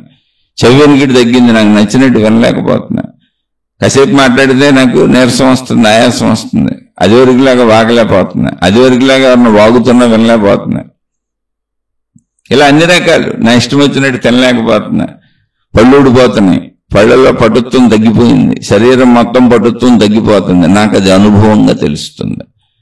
ఈ తెలియటం అనేది బ్రతికినంత కాలం బాధాకరంగా ఉంది. ఎందుకంటే తగ్గిపోతున్న కొద్దీ, అనుభవం తగ్గిపోయిన కొద్దీ నాకు అది శరీరమే ఒక వ్యాధిలా తయారైపోయింది. ఇప్పుడు అంటే ముసలితనమే వ్యాధి అన్నారు గ్రంథాలలో చెప్పినప్పుడు, మహాత్ములు చెప్పారు. ఎందుకని వ్యాధి వచ్చినప్పుడు ఎలా బాధపడతామో ముసలితనం అనేది మొత్తం వ్యాధిగానే బాధిస్తుంది. అన్ని తగ్గిపోతూ పోతున్నాయి, వ్యాధి అయిపోయింది. ఇప్పుడు ఈ ముసలితనం అనే వ్యాధి ఎక్కడికి తీసుకెళ్తుంది అంటే మరణానికి తీసుకుపోతుంది. అందుకని శరీరం నేను కనుక ఇది ఇలా ఈ వ్యాధి నన్ను స్లోగా మరణానికి తీసుకుపోయి నేను లేకుండా చేస్తుంది కనుక నాకు భయం కలుగుతుంది. అది అసలు భయం. కానీ ఈ భయానికి మూల కారణం ఏంటి అంటే శరీర భావన. ఏమండి శరీర భావన తప్పంటారా అండి? అసలు కాదు. ఎవరికైనా శరీర భావన కరెక్టే. ఇప్పుడు మాట్లాడుకున్నవన్నీ కరెక్టే. కానీ ఎంతవరకే కరెక్టు అని అనుకొని జీవించుకుంటూ వెళ్ళినప్పుడు మొత్తం జీవితం దుఃఖమయమైపోయింది. అంటే దుఃఖాల మధ్యలో అక్కడక్కడ సుఖాలను ఎత్తుక్కుంటున్నాం అంతే. కాసేపు ఏదో ఆ భార్యాభర్తలు సంతోషంగా గడిపినప్పుడు ఆనందంగా ఉంది, కానీ వెంటనే నాకేమవుద్దో నా భార్యకి ఏమవుద్దో ఈ ఆలోచన వచ్చేస్తుంది. ఎందుకని ఏదో ఒకటి అవుతా ఉంది చుట్టూ అందరికీ. మాకు కూడా అనారోగ్యాలు అయ్యి వస్తున్నాయి, తగ్గుతున్నాయి. అలాగే నా కొడుకు నా కూతురు ఆ కుటుంబ సభ్యులతో, లేదా నా తల్లి తండ్రి నా అన్నదమ్ములు ఎవరుంటే ఆ కుటుంబ సభ్యులతో ఆనందించినప్పుడు బాగుంటుంది. వెంటనే అంటే ప్రేమించుకుంటున్నప్పుడు అన్ని సాగుతున్నప్పుడు బాగుంది, కాసేపు సుఖంగా ఉంది, హాయిగా ఉంది, సంతోషంగా ఉంది. కానీ వెంటనే భయంగా ఉంది, నా వాళ్ళకి ఏమవుద్దో. మళ్ళీ మేమెంత సుఖంగా హాయిగా ఆనందంగా ఉండాలంటే ఎప్పుడూ డబ్బు కావాలి. కాబట్టి దానికోసం ప్రయత్నించుకుంటున్నాను. కానీ ఈ ప్రయత్నం నేను ఎంతకాలం చేయగలను? ఎందుకంటే వృద్ధాప్యం వస్తే ప్రయత్న శక్తి కూడా ఉండదు. కాబట్టి వృద్ధాప్యంలో కూడా మళ్ళీ నేను దాచుకోవాలి బతుకున్నంత కాలం, నాకు ఇబ్బంది లేకుండా, నాకు నా వాళ్ళకి. చూడండి ఎంత ఏర్పడిపోయిందో.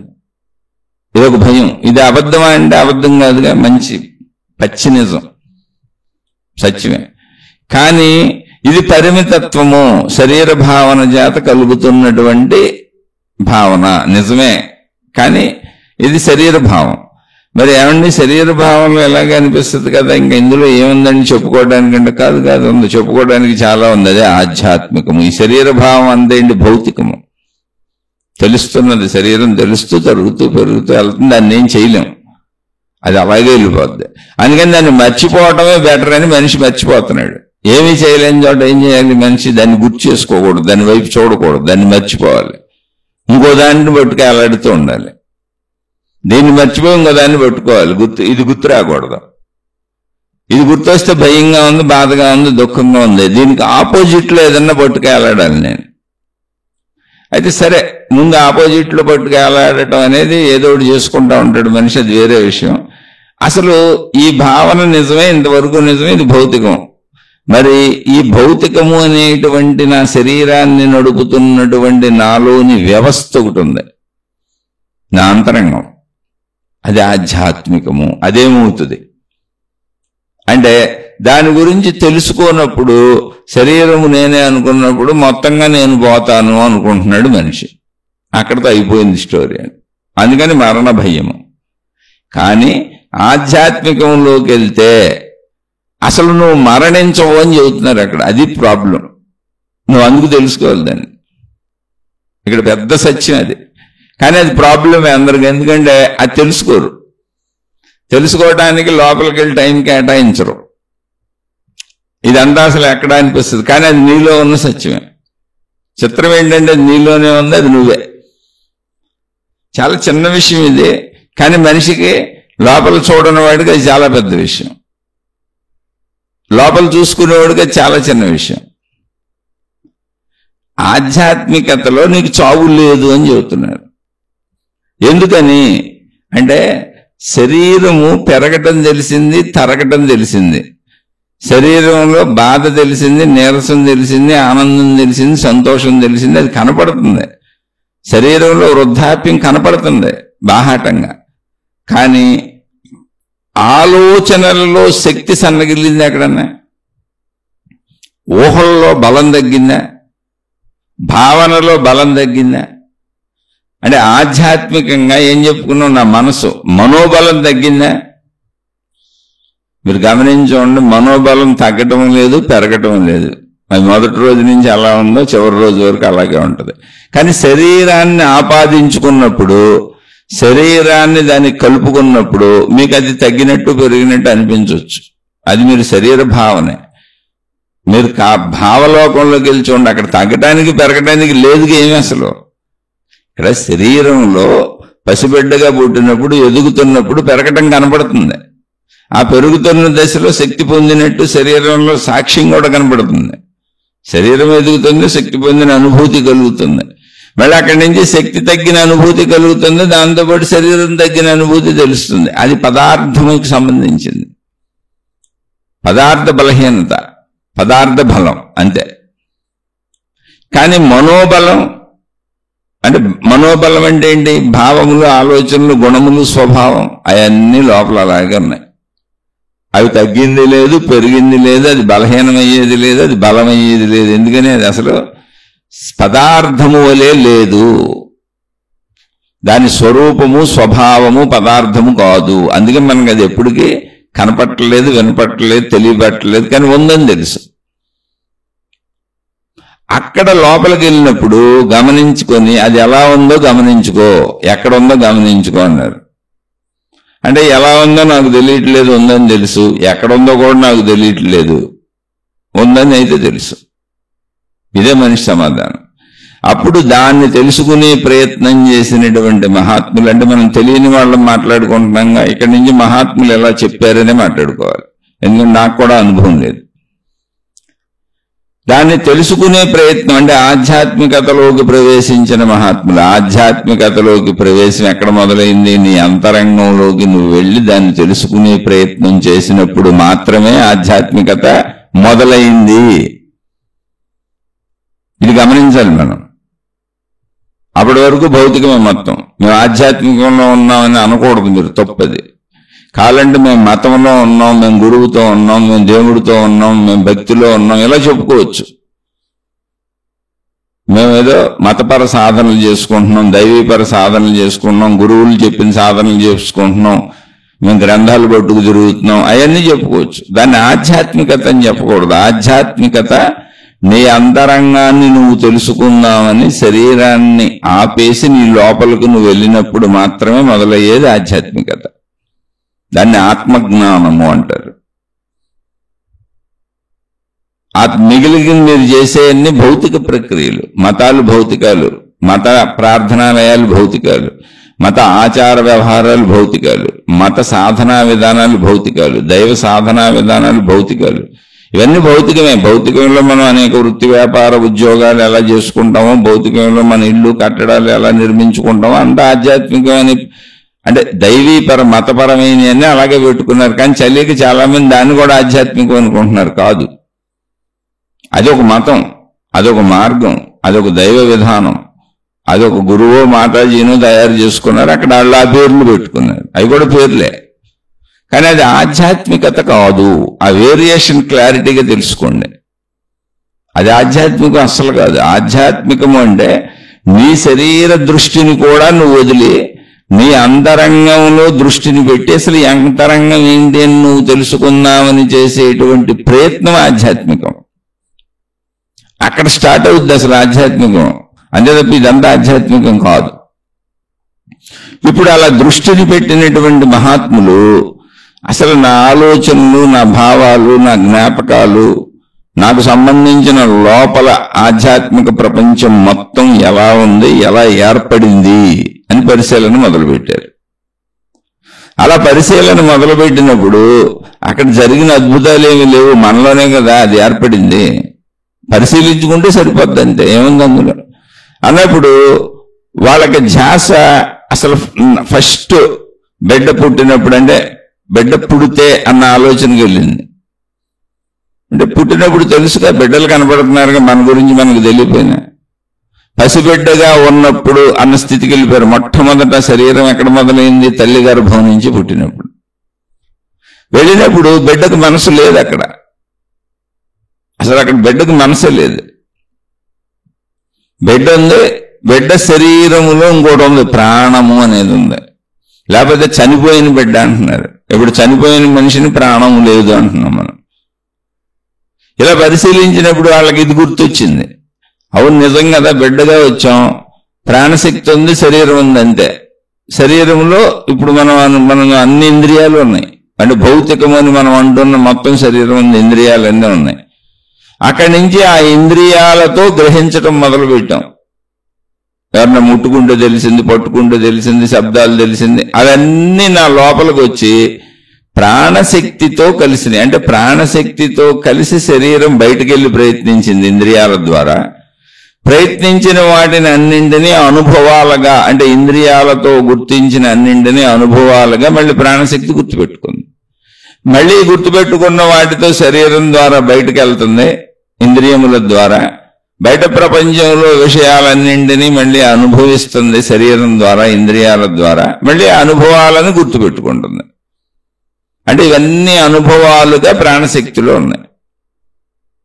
ఆ ప్రాణశక్తిలో శరీరంతో అనుభవాలుగా గ్రహించినవన్నీ ఉండటాన్నే మనసు అన్నాం. అంతే. అవి సుఖాలా, దుఃఖాలా, లేదా మామూలు విషయాలా, పనికొచ్చే విషయాలా, పనికిరాని విషయాలా, మంచిలా, చెడులా కాదు అసలు అన్ని. అంటే ఇప్పుడు మనసు ఏంటి, ఇలా ఎదుగుతూ వచ్చాము అని మహాత్ములకు అర్థమైంది.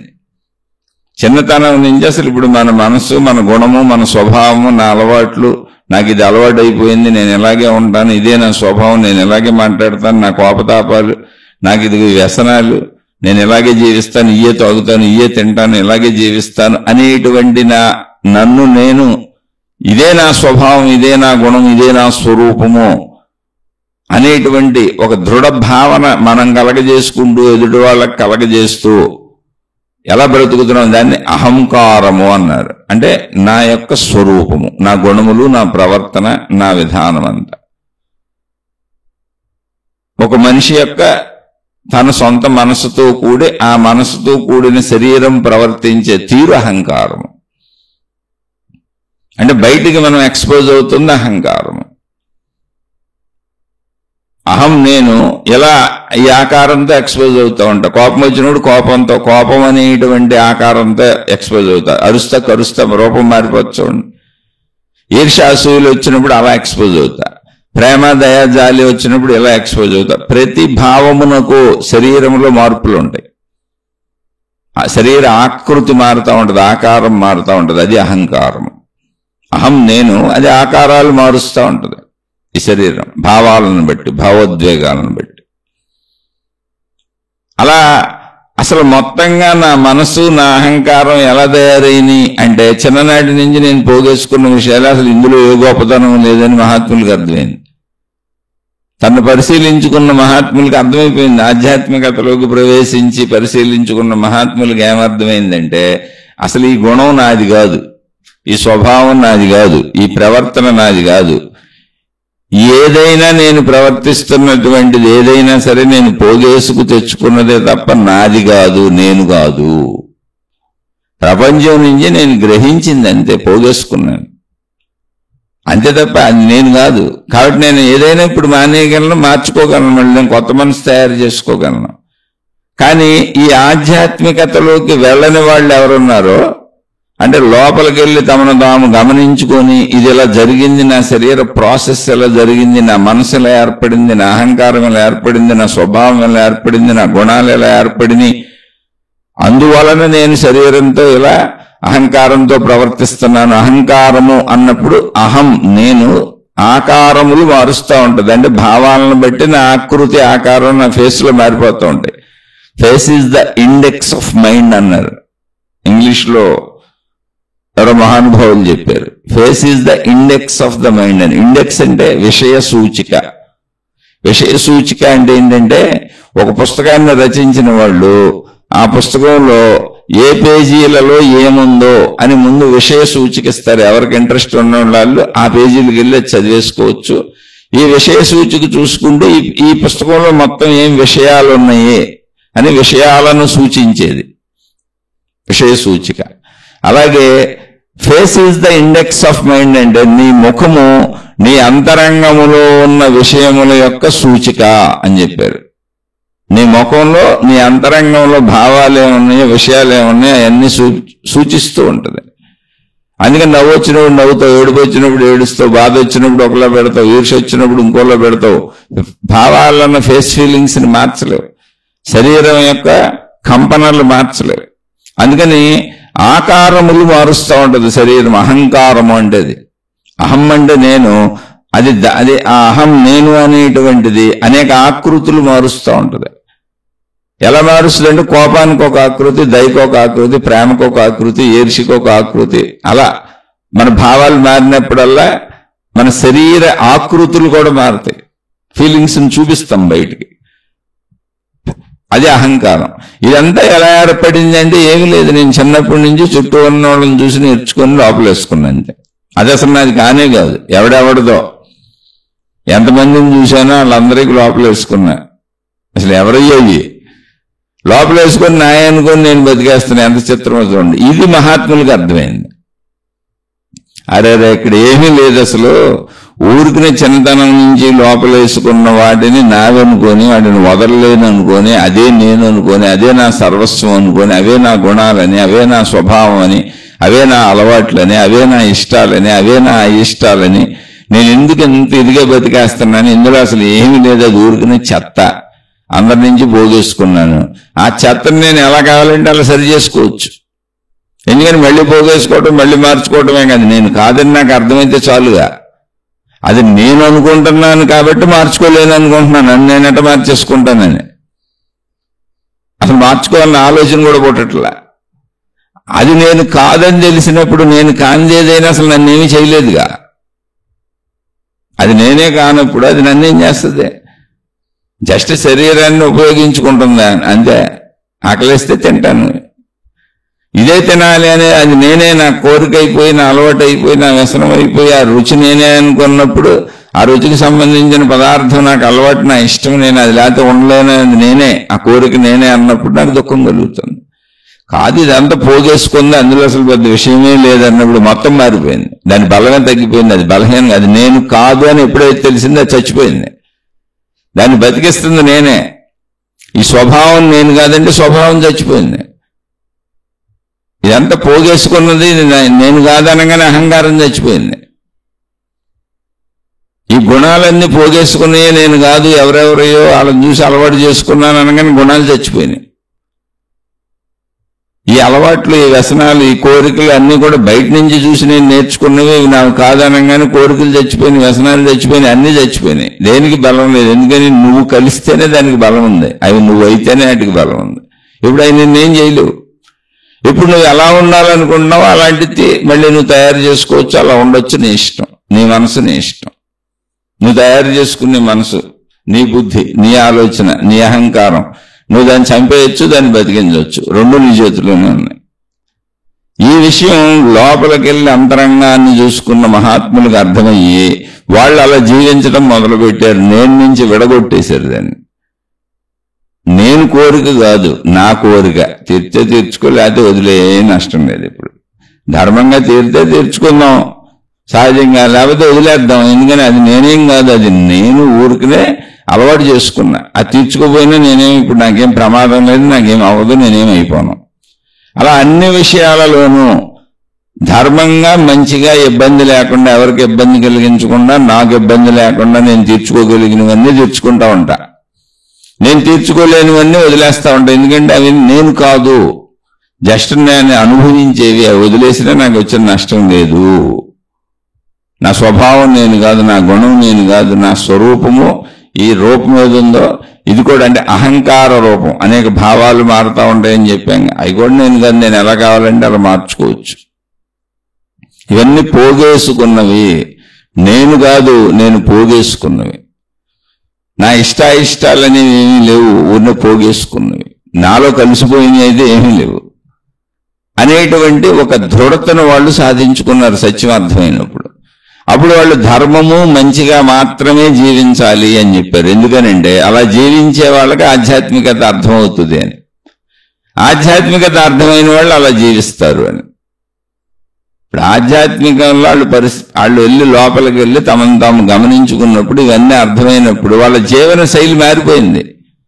అవి నేనే అయితే కోపం వచ్చింది, ఇప్పుడు అసలు నేను కాదుగా, పోగేసుకుందిగా. ఇప్పుడు ఏదో దానికి ఎదురొస్తే కోపం రావటం ఎందుకు, ఈర్ష్య రావటం ఎందుకు, అసూయ రావటం ఎందుకు, అనవసరం కదా. ఇవన్నీ తప్పు కదా. అసలు అవి నేనే కాదు, అవి నా కోరికలు కాదు, అవి నా ఇష్టాలు కాదు, అవి నేను పోగేసుకున్నవి. నాకు ఇప్పుడు కోపం, ఈర్ష్య, అసూయ, ద్వేషం ఈ గుణాలన్నీ ఎందుకు? చిచ్చి ఈ చెడు నాకు అక్కర్లేదా? ఆటోమేటిక్గా నేను కానప్పుడు దాని బలం తగ్గిపోయింది, అది చనిపోయింది నన్నేం చేయగలదు? ఆ అలవాటు చనిపోయిన అలవాటు, పాత అలవాటు. ఆ గుణం చనిపోయిన గుణం, ఆ స్వభావం చనిపోయిన స్వభావం, అది ఇప్పుడు నన్నేం చేయలేదు. కాబట్టి చెడు ప్రవర్తన అనేది వదిలేయటానికి చాలా తేలిగ్గా ఉంది. చెడును వదిలేసి మంచిగా హాయిగా జీవించవచ్చు. ఎందుకంటే మనుషులుగా నాలో విచక్షణా జ్ఞానం పనిచేస్తుంది. కాబట్టి ఇది అర్థమైన వాళ్ళు ఎలా బతుకుతారంటే మంచిగా ధర్మంగానే బతుకుతారు. సరే నీకు అర్థం కాలేదు, ఎంత చెప్తున్నా అర్థం కావట్లేదు, నువ్వు లోపలికి వెళ్ళి నీ మీద నీకు పట్టు సంపాదించడం కష్టంగా ఉంది, నీకు ఆధ్యాత్మికత కూర్చొని సాధనలు చేసే అంత టైం లేదు నీ జీవితంలో, వృత్తి వ్యాపార ఉద్యోగాలకు సరిపోతుంది టైము, నీకు ఇప్పుడు వివరంగా ఇదంతా చెప్తే గంటలు గంటలు రోజులు కూర్చొని గంటలు కేటాయించి వినే సమయం లేదు. కాబట్టి ఓ పని చేయి, నువ్వు మంచిగా ధర్మంగా బతుకుతూ ఉండు అన్ని చోట్ల. నీ కోరికలు ఉన్నాయి, నీకు ఈర్ష్యలు ఉన్నాయి, నీకు అసూయలు ఉన్నాయి, నీకు ద్వేషాలు ఉన్నాయి, మొత్తం నీ మనసు ఉంది, నీ గుణం ఉంది, నీ అహంకారం ఉంది, నీ భావాలు ఉన్నాయి, వాటిని అలాగే ఉంచుకో, అలాగే జీవించు, నువ్వు ఖాళీ లేదు. కానీ మంచిగా జీవించు, ధర్మంగా జీవించు. ఎందుకని? అర్థమైన వాళ్ళు మంచిగా ధర్మంగానే జీవిస్తారు, అక్కడ కష్టం అనిపించదు వాళ్ళకి, ఆటోమేటిక్గా మారిపోతారు. నేను కానప్పుడు ప్రమాదమే ఉంది అక్కడ. వాళ్ళు మంచిగా ధర్మంగా జీవిస్తారు. కాబట్టి నువ్వు కూడా మంచిగా ధర్మంగా జీవించు. అలా జీవించినప్పుడు ఆటోమేటిక్గా నీకు అర్థమైన వాడు ఎలా జీవిస్తున్నాడో నువ్వు అలా జీవిస్తున్నావు కనుక నీకు అర్థం అవటం మొదలైపోద్ది, ఆ వైపు అర్థం అవటం మొదలవుద్ది. ఎందుకంటే మంచిగా ధర్మంగా జీవించాలంటే మళ్ళీ నువ్వు ప్రయత్నించాలి, సాధన చేయాలి. అయితే సాధన నువ్వు నీ రోజువారీ పనుల్లో కలిపి చేసేప్పుడు పనులు ఆపక్కర్లా. నువ్వు ఇప్పుడు ఇదంతా విని కొంత సమయం మిగిల్చుకొని పనులన్నీ ఆపేసి మళ్ళీ నీ లోపలికి వెళ్ళి కాసేపు ధ్యానాలను, తపస్సులను, పరిశీలనను, విచారణను ఏదో ఒకటి చేసి దానికి సమయం లేక నీకు నేను చేయలేకపోతున్నానని, నా వల్ల కావట్లేదని నాకు బాధపడబాక. నువ్వు మంచిగా ధర్మంగా ఉండు, నువ్వు చేసే పనుల్లోనే పనులతో కలిపేసుకెళ్ళిపో, పనులు ఆబ్బాగా. మంచి పనులు చేయి, మంచిగా చేయి, ధర్మంగా చేయి, అన్యాయాలు, అక్రమాలు, మోసాలు, చెడులేని చేయబాగా. ఆటోమేటిక్గా నీకు అప్పుడు ఇది అర్థం అవుతుంది. ఎందుకంటే ఇటు నుంచి వెళ్ళినా అటు నుంచి వచ్చినా అదంతే, అది అక్కడ అర్థం అవడం అనే స్థితి. నువ్వు ఇటు నుంచి వెళ్తున్నావు, సమయం లేదు కనుక, సాధన చేయలేకపోతున్నావు కనుక మంచిని ధర్మాన్ని సాధనగా పెట్టుకుని వెళ్ళిపో, నీ పనుల్లోనే అర్థం అవుద్దని చెప్పారు. అలా చెబుతున్నప్పుడు చాలా మందికి లోపల అంతరంగ స్వభావము, ఆధ్యాత్మికత తెలియకపోవటం వలన అయ్యా మీరు ఎంత చెప్పినా మేము మంచిగా ఉండలేకపోతున్నాం, మళ్ళీ స్లిప్ అయిపోతున్నాం. ఎందుకని? లోపల సత్యత నాకు తెలియలేదు, ఇదంతా నేను పోగేసుకుందన్న చిన్న విషయం తెలియలే. తెలిసిన పటుత్వం సరిపోవట్లే. విన్నా, ఒకసారి విన్నా, 2 సార్లు విన్నా. పటుత్వం ఎందుకు సరిపోవట్లేదంటే ఆ తెలిసిన విషయాన్ని ధ్యానము, తపస్సుల ద్వారా పదే పదే మననం చేసుకొని ఆ భావాన్ని స్థిరపరుచుకొని శరీరాన్ని ఆపి అంతరంగంలో మనోభావాలను, అంటే కొత్త మనసును తయారు చేసుకొని ఆ చెడ్డ మనస్సుని, పాత మనస్సుని, పనికిరాని మనసుని తీసేసి భావస్థిరత చేయడానికి సమయం లేదు నాకు. అంటే ధ్యానానికి, తపస్సుకి సమయం లేదు. ఇంకా చెప్పాలంటే నా అంతరంగంలోకి నేను వెళ్ళి గమనించుకోవడానికి సమయం లేదు. దాన్నే ధ్యానము, తపస్సు అంటారు ఆధ్యాత్మికతలో. కనుక మంచిగా ధర్మంగా ఉండని చెప్పారు. పనుల్లో మామూలు పనులు చేసుకుంటూ వెళ్ళి సమయం లేదు, నీకు అది కుదరట్లేదు. కాబట్టి ఇక్కడ అయినా కుదరటం లేదండి, మంచిగా ఉండలేకపోతున్నాం, ధర్మంగా ఉండలేకపోతున్నాం, మా వల్ల కావట్లేదు, మనసు పాత విషయాల వైపు పరుగులు తీసేస్తుంది, దాన్ని నేను ఆపలేకపోతున్నాను.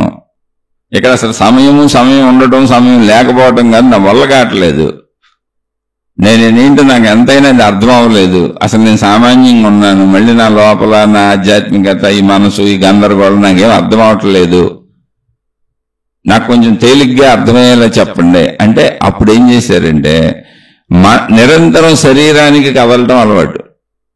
అంటే ఎలా కదులుతాం? కంటి ద్వారా చూస్తూ, నోటి ద్వారా మాట్లాడుతూ, చెవుల ద్వారా వింటూ, నాలుక ద్వారా రుచులు తెలుసుకుంటూ, చర్మం ద్వారా స్పర్శలు తెలుసుకుంటూ, అలాగే మనసులో భావాలు, ఆలోచనలు దానికి తగ్గట్టుగా కదులుతూ. అప్పుడు ఏం చేశారంటే మహాత్ములు, సరే మీకు ఎలా అర్థం కావట్లేదు, పోన్లేనైనా మీకు అర్థమయ్యే స్థాయికి దాన్ని తీసుకొద్దామని, మనను మించినటువంటి ఒక శక్తి ఉంది, నీలోనే శక్తి ఉంది, నువ్వే శక్తి అంటే ఎవరికి అర్థం కావట్లేదు. ఆధ్యాత్మిక లోపలికి వెళ్ళి చూసుకుంటే ప్రాణశక్తిలో మనసు తయారైంది, నీలో ప్రాణశక్తి ఉందంటే అర్థం అవట్లేక, అర్థం అవకాక ఈ ప్రాబ్లం అంత వచ్చింది. అందుకని అర్థం అవట్లేదు, నాకు బుర్రపాడైపోతుంది అన్న వాళ్ళకి అసలు నువ్వు అంత బుర్రపాడు చేసుకోవద్దు, నువ్వు లోపలికి కూడా వెళ్ళొద్దు, నీ మనసును నువ్వు చూసుకోవద్దు, నీ ప్రాణశక్తిని నువ్వు గమనించొద్దు, దాని వైపు అసలు వెళ్ళొద్దు, వదిలి, నీ బుర్రపాడైపోతుంది అంటున్నావుగా. ఇప్పుడు నీకు ఏది అలవాటు అదే చేద్దాం. మనను మించిన ఒక శక్తి ఉంది, ఇది నమ్ముతావా నమ్మవా? ఎందుకని? మన పుట్టుకలు, మన మరణాలు, సృష్టి అంతా క్రమ పద్ధతిలో సాగుతుంది, చెట్లు, పొట్లు, గొట్లు, మొత్తం సృష్టి అంతా చూడు ఒక విధానంగా సాగుతుంది, అది మనం నడపట్లేదని తెలుస్తుందిగా మనకి. అవునండి, బాగా తెలుస్తుంది. మనను మించిన ఒక శక్తి ఉంది, ఆ శక్తి పేరే దేవుడు, ఆ శక్తి పేరే దేవత.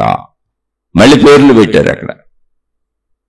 పేర్లు పెట్టి ఆ పేర్లు కూడా నాకు అర్థం అవట్లేదండి. దేవుడు అంటే ఎవరు, శక్తి ఏంటి, ఆ దేవత శక్తి ఏంటి, నాకు అసలు అర్థం అవట్లేదు. శక్తి అనగానే బుర్రపాడైపోతుందండి బాబు. మీరు లోపల ఆధ్యాత్మికతలోనే చెప్పారుగా, నీ లోపల నీ అంతరంగంలో నీ ప్రాణశక్తిలో నీ మనసు తయారవుతుందని చెప్తేనే నాకు అర్థమై సావలేదు.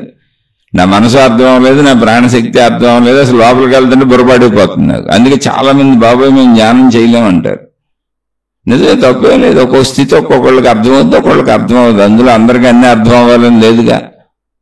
అందుకని మనను మించిన శక్తి ఉందే, అది నువ్వు ప్రపంచాన్ని చూసినా నీ జీవితాన్ని చూసినా నువ్వు ఒప్పుకుంటావు కదా. అవునండి, ఒప్పుకుంటాను బాబా. అసలు అనారోగ్యం ఎందుకు వచ్చిందో తెలియదు, ఈ శరీరం ఎందుకు ఎదిగిపోతుందో తెలియదు, ఎవరు పుట్టించారో తెలియదు, ఎవరు చంపేస్తున్నారో తెలియదు, రోజువారీ జీవితంలో ఇవన్నీ ఎందుకు జరుగుతున్నాయో, ఎలా జరుగుతున్నాయో, కొన్ని ఎందుకు అవుతాయో తెలియదు, కొన్ని ఎందుకు అవ్వవో తెలియదు. అంటే ఎవరో నడుపుతున్నారండి. అవును, ఆ నడుపుతున్నదే దేవుడు దేవత, ఈ సృష్టికి అంతటికే కారణం. ఇప్పుడు ఆ దేవుడు దేవత మళ్ళీ శక్తి స్వరూపాలంటే నాకు అర్థం అవట్లేదండి అన్నాడు. దైవశక్తి దేవత శక్తి అంటే లేదు లేదు లేదు, శక్తి అంటే నీకు అర్థం అవట్లేదు, నువ్వు కన్ఫ్యూజ్ అవ్వకో. శక్తి కాదు, నీలాగా ఉన్న దేవుడు. దేవుడు ఎలా ఉన్నాడు? నీలాగా మనిషిలాగానే ఉన్నాడు. కానీ శక్తులు మాత్రం మొత్తం అద్భుతం. సృష్టి అంతా తెలుసు ఆయనకు దివ్య దృష్టి ఉంది. దివ్య దృష్టితో శక్తులు ఆయన మొత్తం సృష్టిని గమనిస్తానే ఉంటాడు, లేదా ఆవిడ మొత్తం సృష్టిని గమనిస్తానే ఉంటది. కానీ ఉండటం నీళ్ళ మనిషిలానే ఉంటారు. అంటే మనిషికి అర్థమైంది, నాలాంటి వాడు ఎవడో ఇంకొకడు ఉంటాడు, కానీ నాలాంటి మనిషి కాదు అతను. దేవుడు అనేటువంటి మహానుభావుడు, దేవుడు అనేటువంటి గొప్ప మహిమాన్వితమైనటువంటి స్వరూపము, దేవత అనేటువంటి గొప్ప మహిమాన్వితమైనటువంటి స్వరూపము ఉండటం నాలాగానే. కానీ వాళ్ళ లోపల అంత మహిమ అద్భుతం ఉంది. వాళ్ళకి అన్నీ తెలిసిపోతాయి, నాకైతే తెలియదు కానీ అని.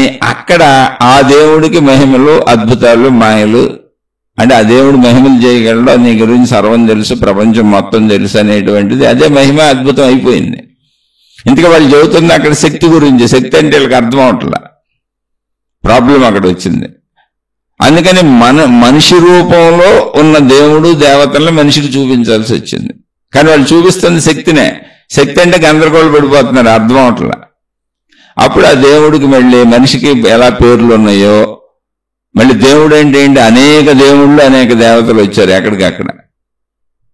ఒక దేవుడు కాదు, ఒక దేవత కాదు, అనేక దేవుళ్ళు అనేక దేవతలు వచ్చినప్పుడు ఒక్కొక్క దేవుడికి ఒక్కొక్క పేరు, ఒక్కొక్క దేవతకు ఒక్కొక్క పేరు. ఏ దేవుడికి ఆ దేవుడికి మళ్ళీ ఆచారం, విధానం, సాంప్రదాయం, పద్ధతి. ఎందుకని మనం చూడండి, పొద్దున్నే లేవగానే ఏం చేస్తాం, కాలకృత్యాలు తీర్చుకుంటాం, శరీరాన్ని శుభ్రపరుచుకుంటాం, ఆహారం తింటాం, అలా బట్టలు వేసుకుంటాం, అక్కడి నుంచి వృత్తి వ్యాపార ఉద్యోగాలకు వెళ్తాం, మనకు కావలసిన సరుకులన్నీ తెచ్చుకుంటాం, మళ్ళీ వంటలు వండుకుంటాం, తింటాం, రాత్రి నిద్రపోయే వరకు మన అవసర చర్యలన్నీ ఎలా చేసుకుంటామో అలాగే దైవ విధానాలలో ఆ దేవుడికి దేవతకి మనిషికి సంబంధించి అర్థమయ్యేలా విధానాలన్నీ చేసుకుంటూ వచ్చారు. అవే ప్రార్థనలు, ప్రేయర్స్, పూజా విధానాలు, అర్చనా విధానాలు, రకరకాలు. ఇలా చేసుకుంటూ వచ్చినాక మళ్ళీ మనుషుల్లో ఇంకో స్వభావం ఉంది. ఇప్పుడు చిన్నపిల్లలు వాళ్ళకి కావలసిన తల్లిదండ్రులను, పెద్దవాళ్ళని అడుగుతారు.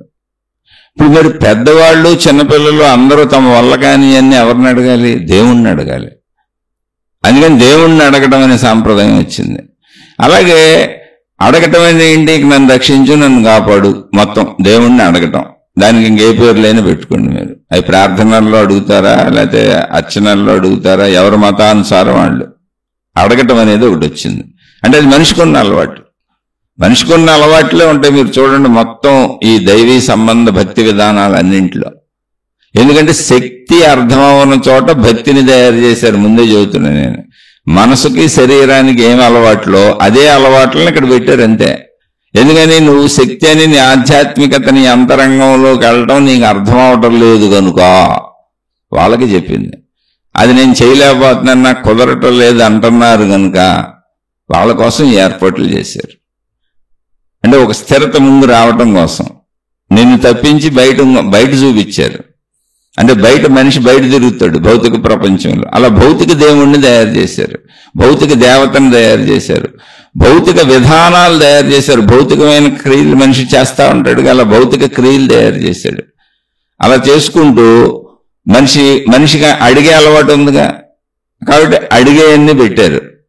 ఆ దేవుణ్ణి అడుగు, ఆ దేవతని అడుగని ఎవరి మతాలు అయితే అలా అడిగేవన్నీ పెట్టారు. మరి ఆ దేవుడు నువ్వు అడిగినవన్నీ మహిమాన్వితుడు అయితే కానీ చేయలేడు కదా. అందుకని దేవుడికి మహిమలు, అద్భుతాలు, మహాశక్తివంతుడు. ఆ దేవుడికి శరీరం మనలా ఉంటుంది కానీ లక్షణాలు మనవి కాదు. తప్పని కావాలంటే ప్రత్యక్షం అయిపోగలడు, మాయమైపోగలడు, ఏదైనా చేసేయగలడు అని చెప్పారు. ఎందుకని ఆ నమ్మకం ఉంటే తప్ప నువ్వు అటు వెళ్ళలేవు. కానీ వాళ్ళు చెబుతున్న శక్తి గురించే, ఆ శక్తి నీలో ఉన్న శక్తి గురించే. నాకు అర్థం అవట్లేదు, బుర్రబాడైపోతుంది అన్న వాళ్ళకి ఇదంతా తయారు చేశారు.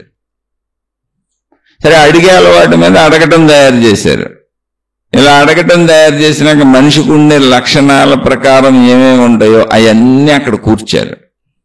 కూర్చున్నాక ఇప్పుడు ఆ దేవుడికి ఒక పేరు పెట్టి ఇప్పుడు ఏం చెప్పారంటే, ఆ దేవుడి పేరుని నువ్వు స్మరించకుండా ఉండి మర్చిపోకుండా అని చెప్పారు. ఎందుకని? మనసుకు పరిగెత్తడం అలవాటు, శరీరానికి పని చేయడం అలవాటు. ఇప్పుడు శరీర మనస్సులు కలిపి భౌతిక పని చేయించాలి. కానీ ఆ పని ఎలా ఉండాలి? శక్తి వైపు వెళ్ళేలా ఉండాలి. కానీ శక్తిని ఏమని చెప్పారు? ఇక్కడ దేవుడు దేవత అని చెప్పారు. కాబట్టి ముందు దేవుడు దేవత పేరుతో నువ్వు శక్తి వైపు వెళ్లే ప్రయత్నాన్ని ఇటు నుంచి తీసుకెళ్దామని నువ్వు భజనలు చెయ్యి, నామ సంకీర్తనలు చెయ్యి అని మనిషి చేయటానికంటే మనసు శరీర కలయికల్లో మనిషి బయట ఏం పనులు చేస్తాడో ఆ కలయికల్లోనే దేవుడికి సంబంధించిన మొత్తం భౌతిక దైవత్వాన్ని సృష్టించారు. అది భౌతిక దైవత్వ ప్రపంచం. భక్తి అంతా భౌతికమే, మానసికము శారీరకము కలిసి ఉంటాయి అందులో. మీరు చూసుకోండి. అంటే భౌతికంగా మనిషి శరీరంతో ఎలా జీవిస్తాడో అలాంటివన్నీ తీసుకొచ్చి దేవుడు దేవత మత విధానాలు మార్గ విధానాలు పెట్టారు. అయితే అవి మతాలు ఎందుకని, మార్గాలు ఎందుకని అంటే అనేక మంది అనేక రకాలుగా చేశారు. ఇదంతా ఒక్కడే చేస్తే అందరూ ఫాలో అవ్వలా, ఎక్కడికక్కడ ఎవరికాళ్ళు అనేక రకాలుగా చేసుకున్నారు దాన్ని. ఈ అనేకత్వం అనేది మనుషులు భౌగోళిక పరిస్థితులు అనేక చోట్ల ఉన్నారు. ఏదో 10 మంది ఒక చోటే ఉండి ఒకటి తయారు చేస్తే 10 మంది దాన్ని ఫాలో అవ్వచ్చు కాదు. అనేక మంది అనేక చోట్ల చేశారు. అనేక చోట్ల చేసుకున్న వాళ్ళు ఎవరు మతానికి వాళ్ళు పేరు పెట్టుకున్నారు, ఎవరు దేవుడికి వాళ్ళు పేరు పెట్టుకున్నారు, ఎవరు దేవతకి వాళ్ళు పేరు పెట్టుకున్నారు, ఎవరు మార్గానికి వాళ్ళు పేరు పెట్టుకున్నారు, ఎవరి సాధనకి వాళ్ళు పేరు పెట్టుకున్నారు. అలా వచ్చిన పేర్లే భజనలు, పూజలు, అర్చనలు, ప్రార్థనలు, మొక్కులు, మొక్కుకోటాలు, అనేక రకాలుగా. అంటే మనిషికి ఏమేమి భౌతికంలో అలవాటు మీరు ఎత్తుక్కుంటే అవన్నీ అక్కడ కనబడతాయి. వాటన్నింటితోనే చేయించారు. చేయించింది ఎవరికి? చేయించింది దేవుడికే. అయినా దేవుడు అనే వెనకాల వారి ఉద్దేశం ఏంటి? శక్తి. ఇక్కడ నీకు దేవుడు దేవత అని చెబుతున్నా, ఆ దేవుడు దేవత వెనక ఉద్దేశం ఏంటి? శక్తి. మరి శక్తి అని చెప్పకుండా దేవుడు దేవత అని ఎందుకు చెబుతున్నారంటే, శక్తి అంటే నువ్వు గందరగోళ పడిపోతున్నావు, నీకు పిచ్చెక్కిపోతుంది, నీకు అర్థమై సావట్లా. అందుకని నీకు అర్థమయ్యే వరకు, నీ మనసు స్థిరపడే వరకు, ఆ గందరగోళం తగ్గే వరకు శక్తినే దేవుడు అని చెబుతాం, అంతే, అంతకు మించి ఏం లేదండి. దేవుడని ఎప్పుడైతే పరిమితిలోకి దింపామో అక్కడ కొద్దిగా నీకు అర్థం అవటం కోసం అద్భుతాలు, మహిమలు అంటే శక్తి యొక్క లక్షణాలను దేవుడికి ఆపాదింప చేసేటప్పటికి అది మహిమలైపోయినాయి. శక్తి అనంతం, శక్తి సర్వవ్యాపకం. కానీ పరిమితానికి అది చెప్పేటప్పటికి పరిమితత్వం అనంతం అని చెప్పాల్సి వచ్చినప్పుడు, ఈ పరిమితం ఎక్కడ పడితే అక్కడే, ఎలా పడితే అలా, ఎప్పుడు పడితే అప్పుడు ఉంటుందని చెప్పేటప్పుడు నువ్వు మహిమగా భావించుకున్నావు, సరిలేని ఊరుకోవాల్సి వచ్చింది. నువ్వు అద్భుతంగా భావించుకున్నావు, సరిలేని ఊరుకోవాల్సి వచ్చింది. లేకపోతే నువ్వు శక్తి వైపు వెళ్ళే తప్పిపోతుంది ఇక్కడ. అందుకని అక్కడి నుంచి ఇంకా భజనలు, కీర్తనలు, సంకీర్తనలు, అలా నామ జపములు వచ్చినాయి. అంటే నువ్వు ఏదో ఒకటి చేయకుండా ఉండలేకపోతున్నావు కదా, ముందు నిన్ను నువ్వు నిగ్రహించుకోలేకపోతున్నావు కదా, చెడు చేయకుండా ఉండలేకపోతున్నావు, కోరికలు వదలకుండా ఉండలేకపోతున్నావు, ప్రపంచంలో తిరగకుండా ఉండలేకపోతున్నావు, శరీరాన్ని కదిపేసి కుదిపేసి ఏదో ఒకటి అనుభవించకుండా ఉండలేకపోతున్నావు కదా. ఓ పని చేయి, కూర్చోక్కడ, అదిగో ఆ దేవుణ్ణి పెట్టుకో, ఆ దేవతను పెట్టుకో నీ ఎదురుగా. నీ అన్ని ఆ దేవుడికి చెప్పి, ఆ దేవతకి చెప్పి, ఇలా ఉండలేకపోతున్నానని చెప్పి, నీ రకరకాలు చెప్పి, నీకు సంబంధించిన మంచులు చెడులు అన్ని ఆ దేవుడికి దేవతకి చెప్పేసి ఆ దేవుడి నామాన్ని పదే పదే పదే పదే జపిస్తూ ఉండు, నీ మనసు స్థిరపడుతుంది అని చెప్పారు.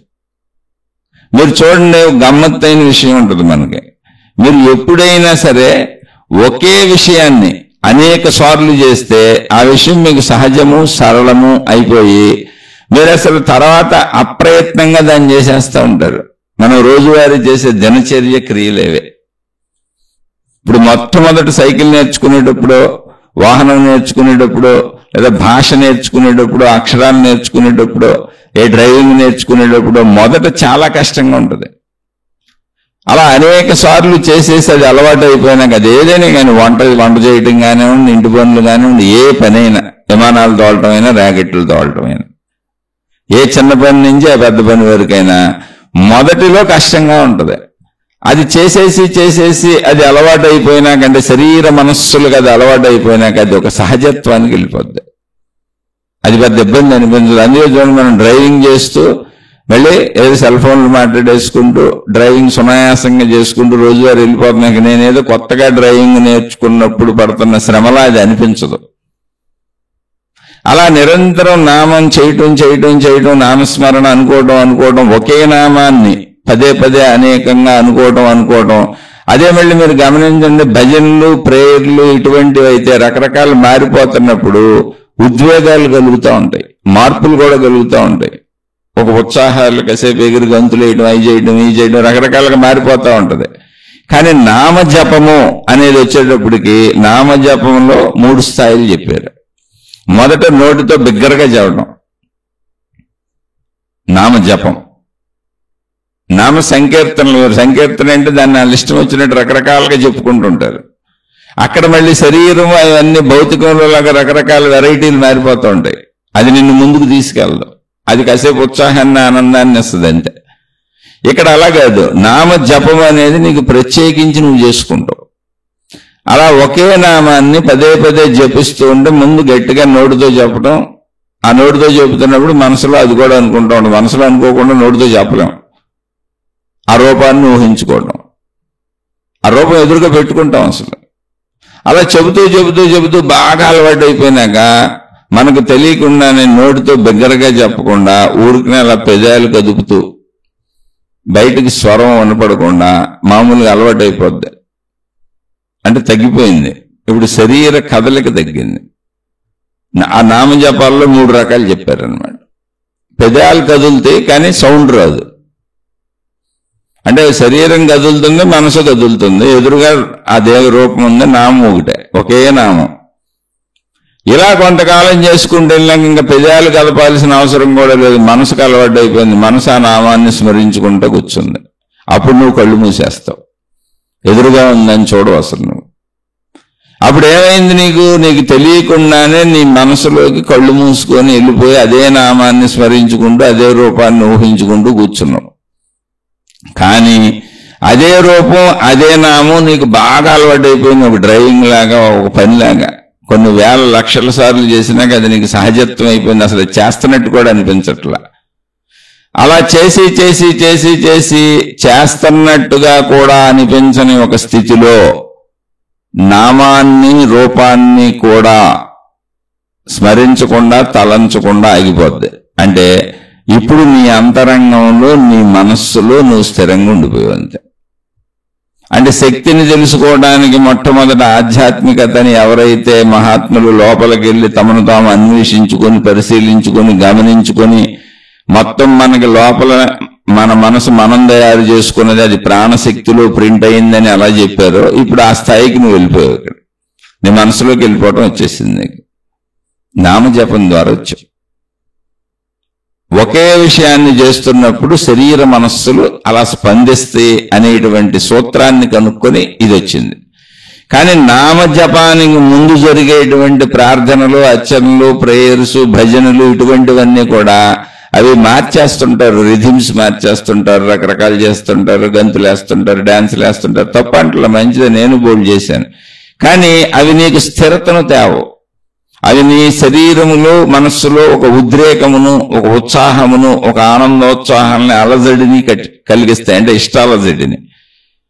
ఆ ఇష్టాలజడి బాగుంటుంది, దాన్ని పదే అనుభవించాలనిపిస్తుంది. కానీ నామజపం అలా కాదు. నామజపం ఏం చేస్తుందంటే నేను స్లోగా నీ అంతరంగంలోకి తీసుకెళ్తుంది. ఎందుకని ఒకే నామం అవటం వల్ల, ఒకే రూపం అవటం వల్ల. ఒకటే పదే చేస్తే చేయగా చేయగా చేయగా ఇక అది చేసినా చేయనట్టు అయిపోద్ది, చేయకపోయినా చేసినట్టు అయిపోద్ది. ఎందుకంటే దాని మీద అంత పొట్టు వచ్చేసింది. ఇప్పుడు కారు నాకు బాగా వచ్చేసినాక తోలినా ఉంటే తోలిపోయినా ఉంటే నాకు శ్రమ పడినట్టు ఉండదు, ఈజీగా అలా వేసుకెళ్ళిపోతుంటాను, అది ఏం శ్రమ అనిపించదు.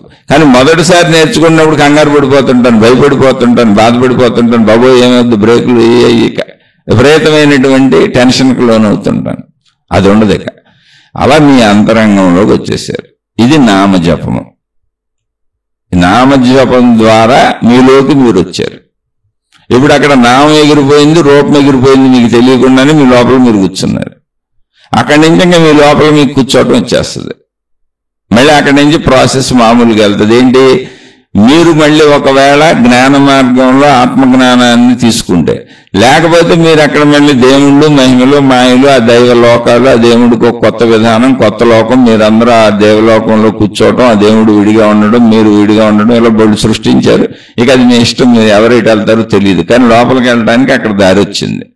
అక్కడి నుంచి ఏ దారిలో పోతారో, ఎవరు మిమ్మల్ని ఎటు తీసుకెళ్తారు అనేది మీరు వెళుతున్న విధానాన్ని బట్టి, మిమ్మల్ని నడిపించే వాళ్ళ విధానాన్ని బట్టి, మీ నమ్మకాలను బట్టి ఆధారపడి ఉంటుంది. కానీ లోపలికి వెళ్ళడం అయితే వచ్చేసింది అంతే. అది అక్కడి నుంచి దాన్ని మళ్ళీ కల్పనాత్మకంగా, సృజనాత్మకంగా దైవీ లోకాలు సృష్టించుకొని వెళ్తారా, మిమ్మల్ని మీరు తెలుసుకుంటారా? మిమ్మల్ని మీరు తెలుసుకుంటే ఆధ్యాత్మికత కాదు. దైవలోకాలు, కల్పనాత్మకతలు, మహిమలు, మాయలు, అద్భుతాలు, దైవలోకాలు, ఆ దైవలోకాల్లోకి మీరు వెళ్ళటాలు, దేవుడు వేరు మీరు వేరు, ఎప్పటికీ దేవుడు వేరుగా ఉంటాడు, మీరు వేరుగా ఉంటారు అనే కాన్సెప్ట్లోకి వెళ్తే అవన్నీ మానసిక లోకాలు. మీ ఇష్టం, ఎవరైనా వెళ్ళొచ్చు, అందులో అభ్యంతరమే ఉంటుంది. కానీ ఇది విధానం, అది ఆధ్యాత్మికత కాదు. మళ్ళీ మానసిక లోకాల్లోకి వెళ్ళిపోయారు. మళ్ళీ మనసు శరీరాలతో మీ ప్రయాణం సాగుతూ ఉంటుంది. అవే మతములు, మార్గములు, ఆ మత మార్గ విభేదములు, అనేక రకాలైన విభేదాలు ఉన్నాయి అక్కడ. ఇందులో ఎవరు ఖండించేది లేదు, ఎవరు అవుననేది లేదు, ఎవరికి ఇష్టం వచ్చిన వైపు వాళ్ళు వెళ్ళిపోవచ్చు. అందరికీ ఆ స్వాతంత్ర్యత ఉంది. కానీ లోపలికి వెళ్ళడం అనేది అలా జరుగుతుంది. ధ్యానము అంటే ఏంటంటే డైరెక్ట్ గానే మనిషిని కూర్చోబెట్టే విషయాన్ని వివరించి, ధ్యానము అనే దాన్ని అనేక రకాలు ఉన్నాయి. ఇలా శక్తి అని చెప్పి నీ లోపలికి వెళ్ళి చూసుకో అంటే చూసుకోగలుగుతున్న వాళ్ళు కొందరు ఉన్నారు. అది డైరెక్ట్ ధ్యానం. నా లోపలికి వెళ్ళి నన్ను నేను చూసుకొని, నా ప్రాణశక్తులు ఇవన్నీ ప్రింట్ అయినాయి అనుకుని, నాలో చెడుని తొలగించుకుంటూ, నాలో మంచిని పెంచుకుంటూ, తర్వాత నిదానంగా నాలో సంపూర్ణ మంచి వచ్చేసి చెడు మొత్తం వెళ్ళిపోయింది అనుకోండి, అప్పుడు నా మనసు మీద నాకు పట్టు వస్తుంది. చెడు లేని మనసు స్థిరత్వాన్ని పొందుద్ది. చెడున్న మనసు చంచలంగా తిరుగుతూ ఉంటుంది. అలా చెడు లేని మనసు తయారు చేసుకొని, అసలు ఈ మనసుకు మూలమైన ప్రాణశక్తి ఏంటి అనే ఆలోచన వైపు మళ్ళీ వెళ్తాను. అక్కడి నుంచి ఇంకో స్టెప్కి వెళ్తాను. అంటే దానికి మంచి మనసు కావాలి. చెడు లేని మనసు, మంచి మనసు కావాలి. మంచి మనసు మనసు యొక్క మూలానికి తీసుకెళ్తుంది మనల్ని. చెడు మనసు నుంచి బయటికి శరీరంలోకి, శరీరం నుంచి బయటికి ప్రపంచంలోకి తీసుకెళ్తా ఉంటుంది మనం. అంతే తేడా. మంచి మనసు తయారైతే మూలానికి వెళ్ళి నా ప్రాణశక్తిని నేను తెలుసుకుంటాను. ఇది ఒక విధానం.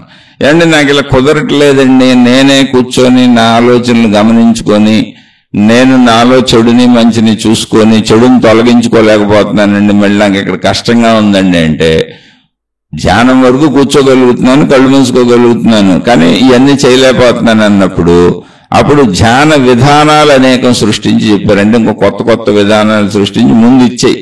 ఇదో దేవుణ్ణి ఊహించుకో, ఈ జ్యోతిని ఊహించుకో అని ఆ ధ్యానాలకు పేర్లు పెట్టారు. అలా ధ్యానంలో నీకు మనోస్థిరత వచ్చేలా చేశారు. అంటే ధ్యానంలో నువ్వు కూర్చోవడానికి ముందు నువ్వు ఇష్టపడాలి.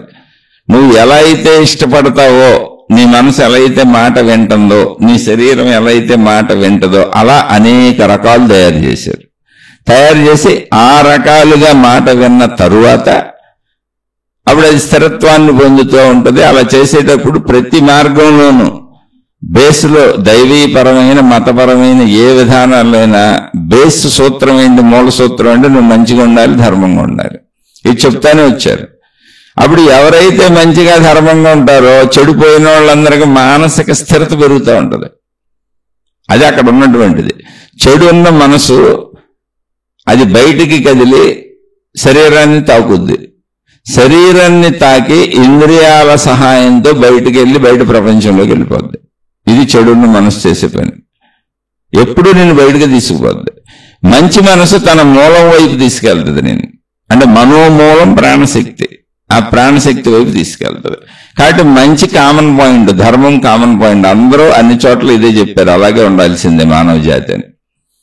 అలా చెబుతూ ధ్యాన మార్గాలు నువ్వు కుదరదునప్పుడు ఎదురుగా జ్యోతి పెట్టుకో, లేకపోతే ఒక జ్యోతిని ఊహించుకో, నీ దేవుణ్ణి ఊహించుకో, ఇలా రకరకాల నీ గురువుని ఊహించుకో, లేకపోతే ఓంకారం చెయ్యి, ఇలా ఎన్నో రకాలు తయారు చేశారు ధ్యాన పద్ధతులు. అందులో ఎన్నో రకాలు చెప్పారు.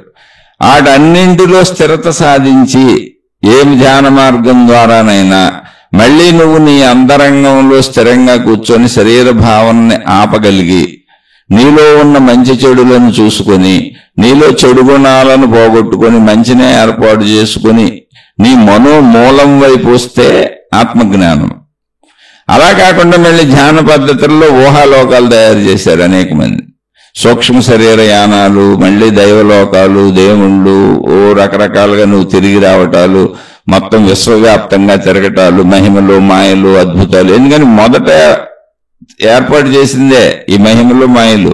శక్తి గురించి సర్వవ్యాపకంగా ఆనందంగా ఉన్న శక్తిని పరిమిత ఆకృతి రూపంలో చూపించి మళ్ళీ అది అన్ని చోట్ల ఉంటాడు ఈ దేవుడు దేవత అని చెప్పాలన్నప్పుడు అది మహిమలు, మాయలు అయిపోయింది. పరిమితత్వం అన్ని చోట్ల ఉన్నప్పుడు మనిషికి అర్థం కాదు, అప్పుడు మహిమ అద్భుతంగా తీసుకున్నాడు. మళ్ళీ సేమ్ ఈ ధ్యానంలో అదే ప్రాసెస్ సాగింది. అనేక మంది అనేక రకాలుగా చెప్పారు. అందులో మీ ఇష్టం, మీరు ఎటైనా వెళ్ళొచ్చు. కానీ ఎటెళ్ళినా ఒకవేళ ధ్యానములో మీ మనోమూలము వైపు వెళ్లకుండా, అంటే మీలో ఉన్న ప్రాణశక్తి, ఆత్మశక్తి అని శక్తి అని పిలువబడుతున్నటువంటి మీ స్వస్వరూపమైన మనోమూలం వైపు వెళ్లకుండా మీరు బాహ్యంగా ఎటుపోయిన ధ్యానంలో ఊహాత్మకంగా ఎటు జరిగిన ఈ దైవలోకాలైనా, సూక్ష్మ శరీర యానాలైనా, మహిమలైనా, మాయలైనా, అద్భుతాలైనా, ఏదైనా ఈ కాంతులైనా, వెలుగులైనా అవన్నీ మనోకల్పనలో. ఎందుకంటే మనోలోకంలో జరుగుతున్నాయి. మనోలోకంలో ఎప్పుడు ఇలాగే ఉంటుంది. శరీర మనోలోకాలు మనం ఊహించుకుంటూ ఉంటాం, మన గుణాలు అవేగా. ఇప్పుడు మనోలోకంలో భావోద్వేగాలేగా మన గుణాలన్నీ. మన భయం ఏంటి? మనోలోకంలో భావోద్వేగం కాదు. మన డిప్రెషన్, మన స్ట్రెస్, మన ఒత్తిడి, అది ఎంత భయంకరమైన మనోలోకం అంటే మనని మనం ఆత్మహత్య చేసుకునేలా చేస్తుంది. అది సూసైడ్ చేసుకునే వాళ్ళందరూ అసలు ఎవడన్నా బతకాలని కోరుకుంటారు కానీ చంపేసుకోవాలనుకుంటారు తనందాను. కానీ ఎంత మనోలోకం అంటే నన్ను నేను చంపేసుకునేలా నన్ను డిప్రెషన్కి, ఒత్తిడికి, స్ట్రెస్కి తీసుకెళ్ళిపోతుంది. అది మనసు యొక్క శక్తి. అది నన్ను నేనే చంపేసుకుంటున్నాను స్వయంగా. అలాంటప్పుడు నేను ఒక దేవుణ్ణి దర్శించడం, ఒక దేవతను దర్శించడం, లేకపోతే సూక్ష్మ శరీరయానాలు చేయడం పెద్ద విశేషమే ఉంది. అవి ఊహించుకోవటం మనసుకి. ఒక మనిషిని, బతికున్న మనిషిని చంపేసుకునేలా, తనను తానే చంపేసుకునేలా డిప్రెషన్, ఒత్తిడి కలిగించగలిగినంత శక్తి కలిగిన మనసు ఒక ఊహాత్మక దైవ రూపాన్ని, ఒక ఊహాత్మక దేవతా రూపాన్ని, ఒక ఊహాత్మక సూక్ష్మ శరీర యానాలని, ఒక ఊహాత్మక వెలుగుల్ని ఏదైతే అది పెద్ద కష్టమే ఉంది. చావుతో పోల్చుకుంటే చాలా తేలిక. ఇంకా ఇందులో ఇది మనసు ఎంత శక్తివంతమైంది, ఎంత దారుణమైంది అంటే మన చంపేసుకోవటం మాట దేవుడు ఎరుగు. మన చుట్టూ ఉన్న వాళ్ళని చంపేయడానికి కూడా సిద్ధపడుతుంది సుఖభోగాల కోసం. అనేక మంది దోపిడీలు, దొంగతనాలు, ఇవన్నీ మనుషులను చంపేయటాలు, హత్యలు, మానభంగాలు, ఇవన్నీ మనసు చేస్తున్నాయి. అన్ని చేయగలిగిన మనసు ఎవరినో ఎత్తుకుపోయి మానభంగము, ఎవరినో చంపేసి ఎవరి డబ్బులు ఎత్తుకుపోయి హత్యలు, మానభంగాలు ఇవన్నీ చేయగలిగిన మనసుకి ఊహించుకోవడం కష్టమే ఉంది. ఎంత ఊహించుకుంటే ఎంత అంటే దొరికిపోతానని తెలిసినా ఇన్ని తప్పులు చేస్తున్నారే, మర్డర్లు, మానభంగాలు, హత్యలు. అంటే మనసు ఎంత శక్తివంతంగా ప్రచోదింపజేస్తుంది దొరకవలేని. నువ్వు దొరకవని చెబితేనే కానీ చేస్తున్నారు. అది నమ్మించేస్తుంది నువ్వు దొరకవు, నీకెందుకు, నువ్వు చేసి పారే తప్పులన్నీ. అలాంటి మనసుకి సూక్ష్మ శరీర యానాలు, లేకపోతే దేవుళ్ళు, దేవతలు, ఈ నమ్మకాలు ఈ పెద్ద విశేషమే ఉంది కల్పించటాలు.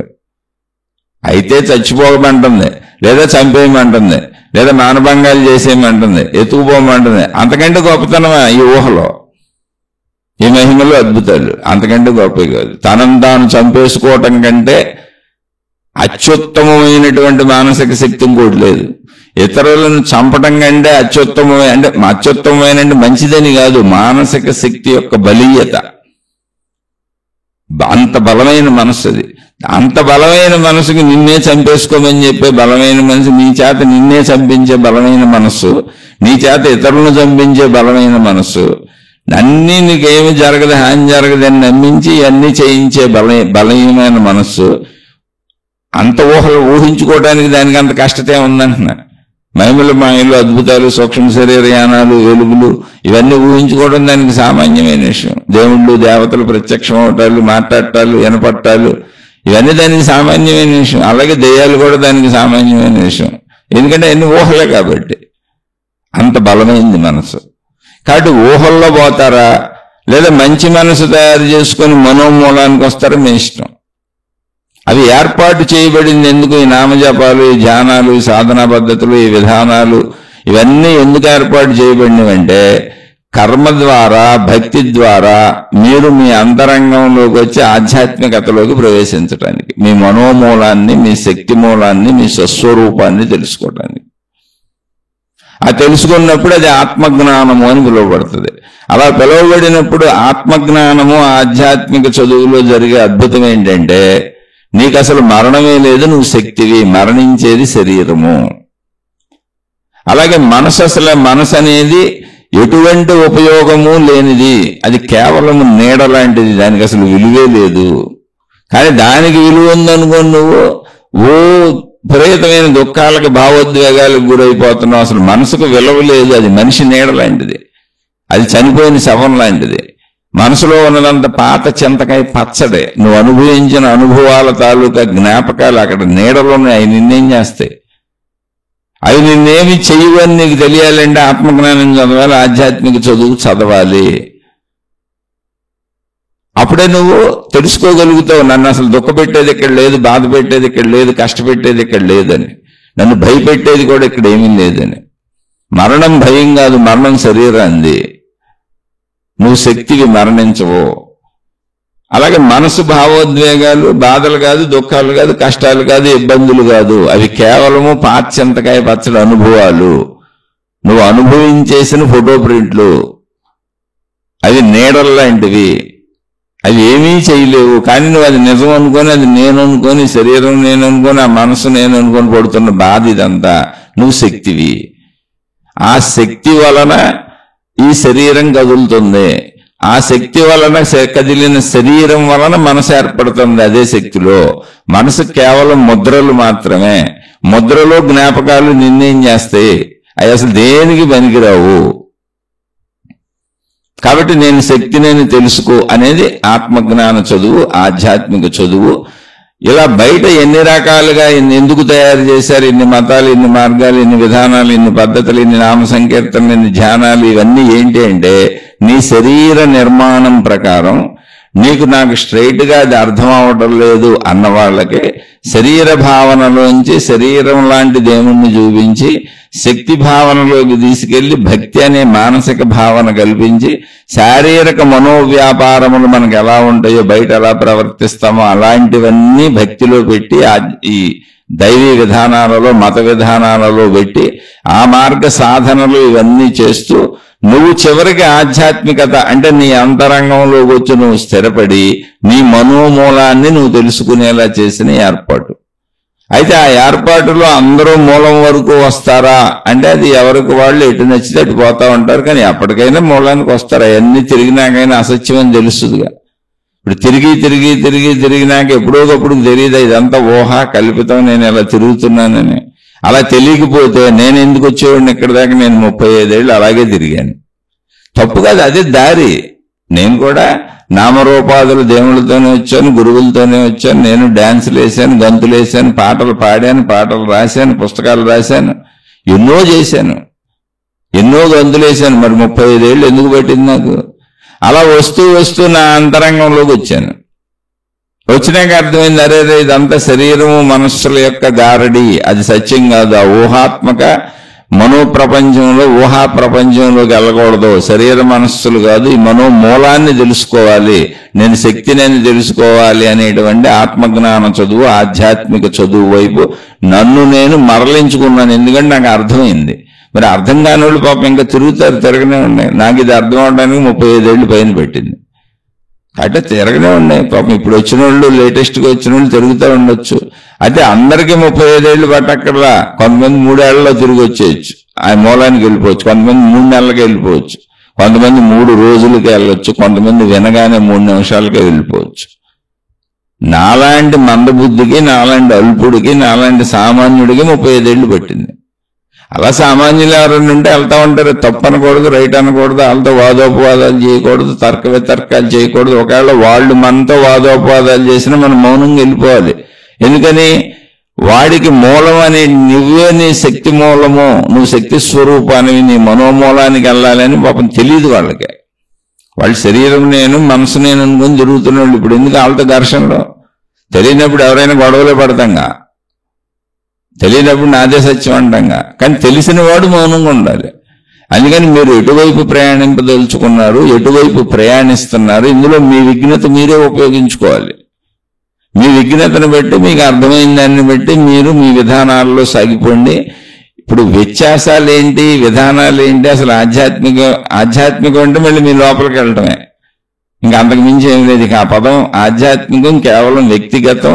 మనిషి తన అంతరంగంలోకి వెళ్ళి తను తాను గమనించుకోవడం మొదలు పెడితే ఆధ్యాత్మికత స్టార్ట్ అయినట్టండి. ఇంకా మిగిలిందంతా వదిలేయండి. ఈ భక్తి మార్గాలు, దైవ మార్గాలు, మతాలు, విధానాలు, సాధనలు, పద్ధతులు ఇన్ని రకాలు ఎందుకు వచ్చినాయి అంటే ఇవన్నీ నిన్న ఆధ్యాత్మికతలోకి తీసుకెళ్ళటానికి, ఇవన్నీ నిన్న ఆధ్యాత్మికతలోకి తీసుకువెళ్ళటానికి ఉపయోగపడేవి కనుక వాటిని కూడా ఆధ్యాత్మికం అని పిలుస్తూ ఉంటారు. కానీ ఆధ్యాత్మికం అంటే పర్టికులర్గా నీ అంతరంగంలోకి నువ్వు వెళ్ళటమే. అవన్నీ ఆధ్యాత్మిక మార్గాలు కాదు. కానీ ఆధ్యాత్మిక మార్గంలోకి నిన్ను తీసుకెళ్ళడానికి తయారు చేశారు కాబట్టి వాటిని ఆధ్యాత్మికం అన్న తప్పు లేదు.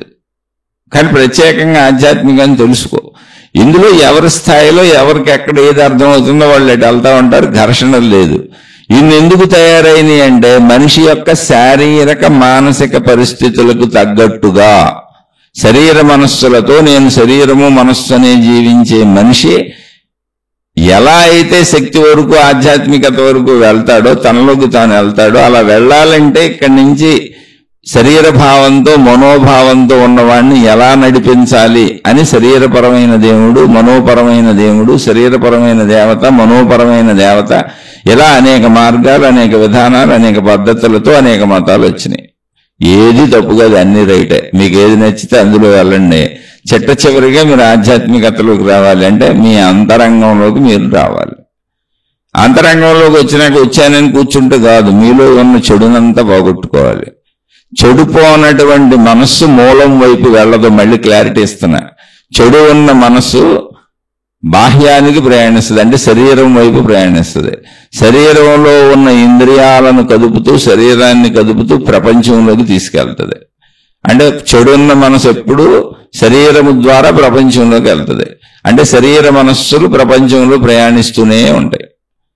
మంచి ఉన్న మనసు నీ మనోమూలం వైపు నేను తీసుకెళ్తుంది. కాబట్టి మంచి మనసు తయారు చేసుకోకుండా మీరు నేను శక్తి స్వరూపుణ్ణి తెలుసుకోవడం అసంభవం, అసాధ్యం. అయితే మంచిగా నేను మారగలనా, మారలేనా అంటే సామాన్యమైన విషయం కాదు. ఎందుకంటే కోటాను కోట్ల విషయాలు, స్పందనలతో కూడిన శరీరము, మనస్సులు మనమే. కాబట్టి స్లోగా జాగ్రత్తగా వెళ్ళాలి. అందులో ఏం కంగారు లేదు, ఏం గజిబిజి పడక్కర్లేదు. అలాంటి తొందరగా మిమ్మల్ని చేర్చేస్తాము, మిమ్మల్ని తీసుకెళ్లి మీ మనోమూలంలో కూర్చోబెట్టేస్తాము, అద్భుతాలు జరుగుతాయి, మహిమలు జరుగుతాయి, మాయలు జరుగుతాయి, మాకు ఫీజులు కట్టండి, మాకు డబ్బులు ఇవ్వండి, మా క్లాసులకు వచ్చేయండి, మీకెందుకు ఇంత చెల్లిస్తే మేము నేర్పేస్తాం మీకు అనేవాడిని ఎవరిని నమ్మకండి. ఎందుకంటే సత్యం తెలిసిన వాడికి డబ్బుతో ఏం పని, సత్యం తెలిసిన వాడికి కీర్తి ప్రతిష్టలతో ఏం పని, సత్యం తెలిసిన వాడికి ఒక గుర్తింపుతో ఏం పని.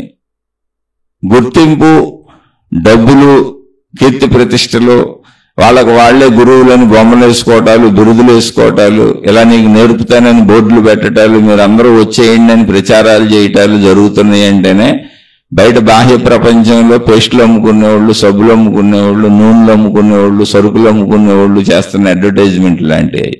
వాళ్ళు లాభాపేక్షతో చేస్తారు అడ్వర్టైజ్మెంట్.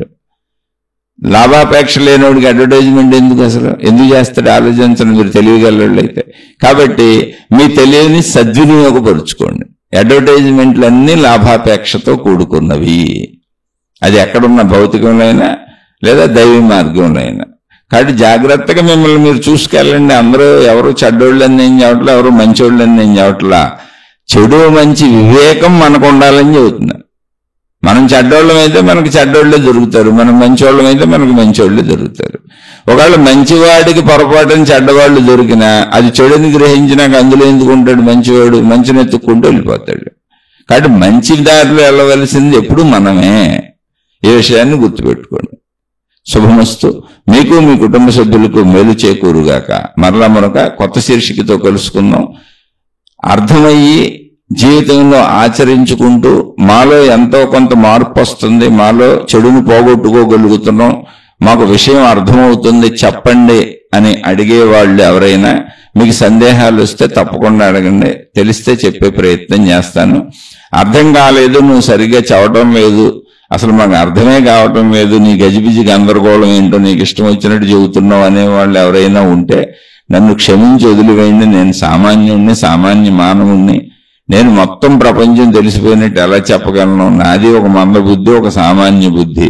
కాబట్టి మీకు అర్థం కాలేదు, వాడేదో అల్పుడు అనుకుని నన్ను వదిలేసి మీ మార్గాల్లో మీకు అర్థమైన విధానాల్లో మీ పద్ధతుల్లో మీరు హాయిగా సాగిపోండి. శుభమస్తు.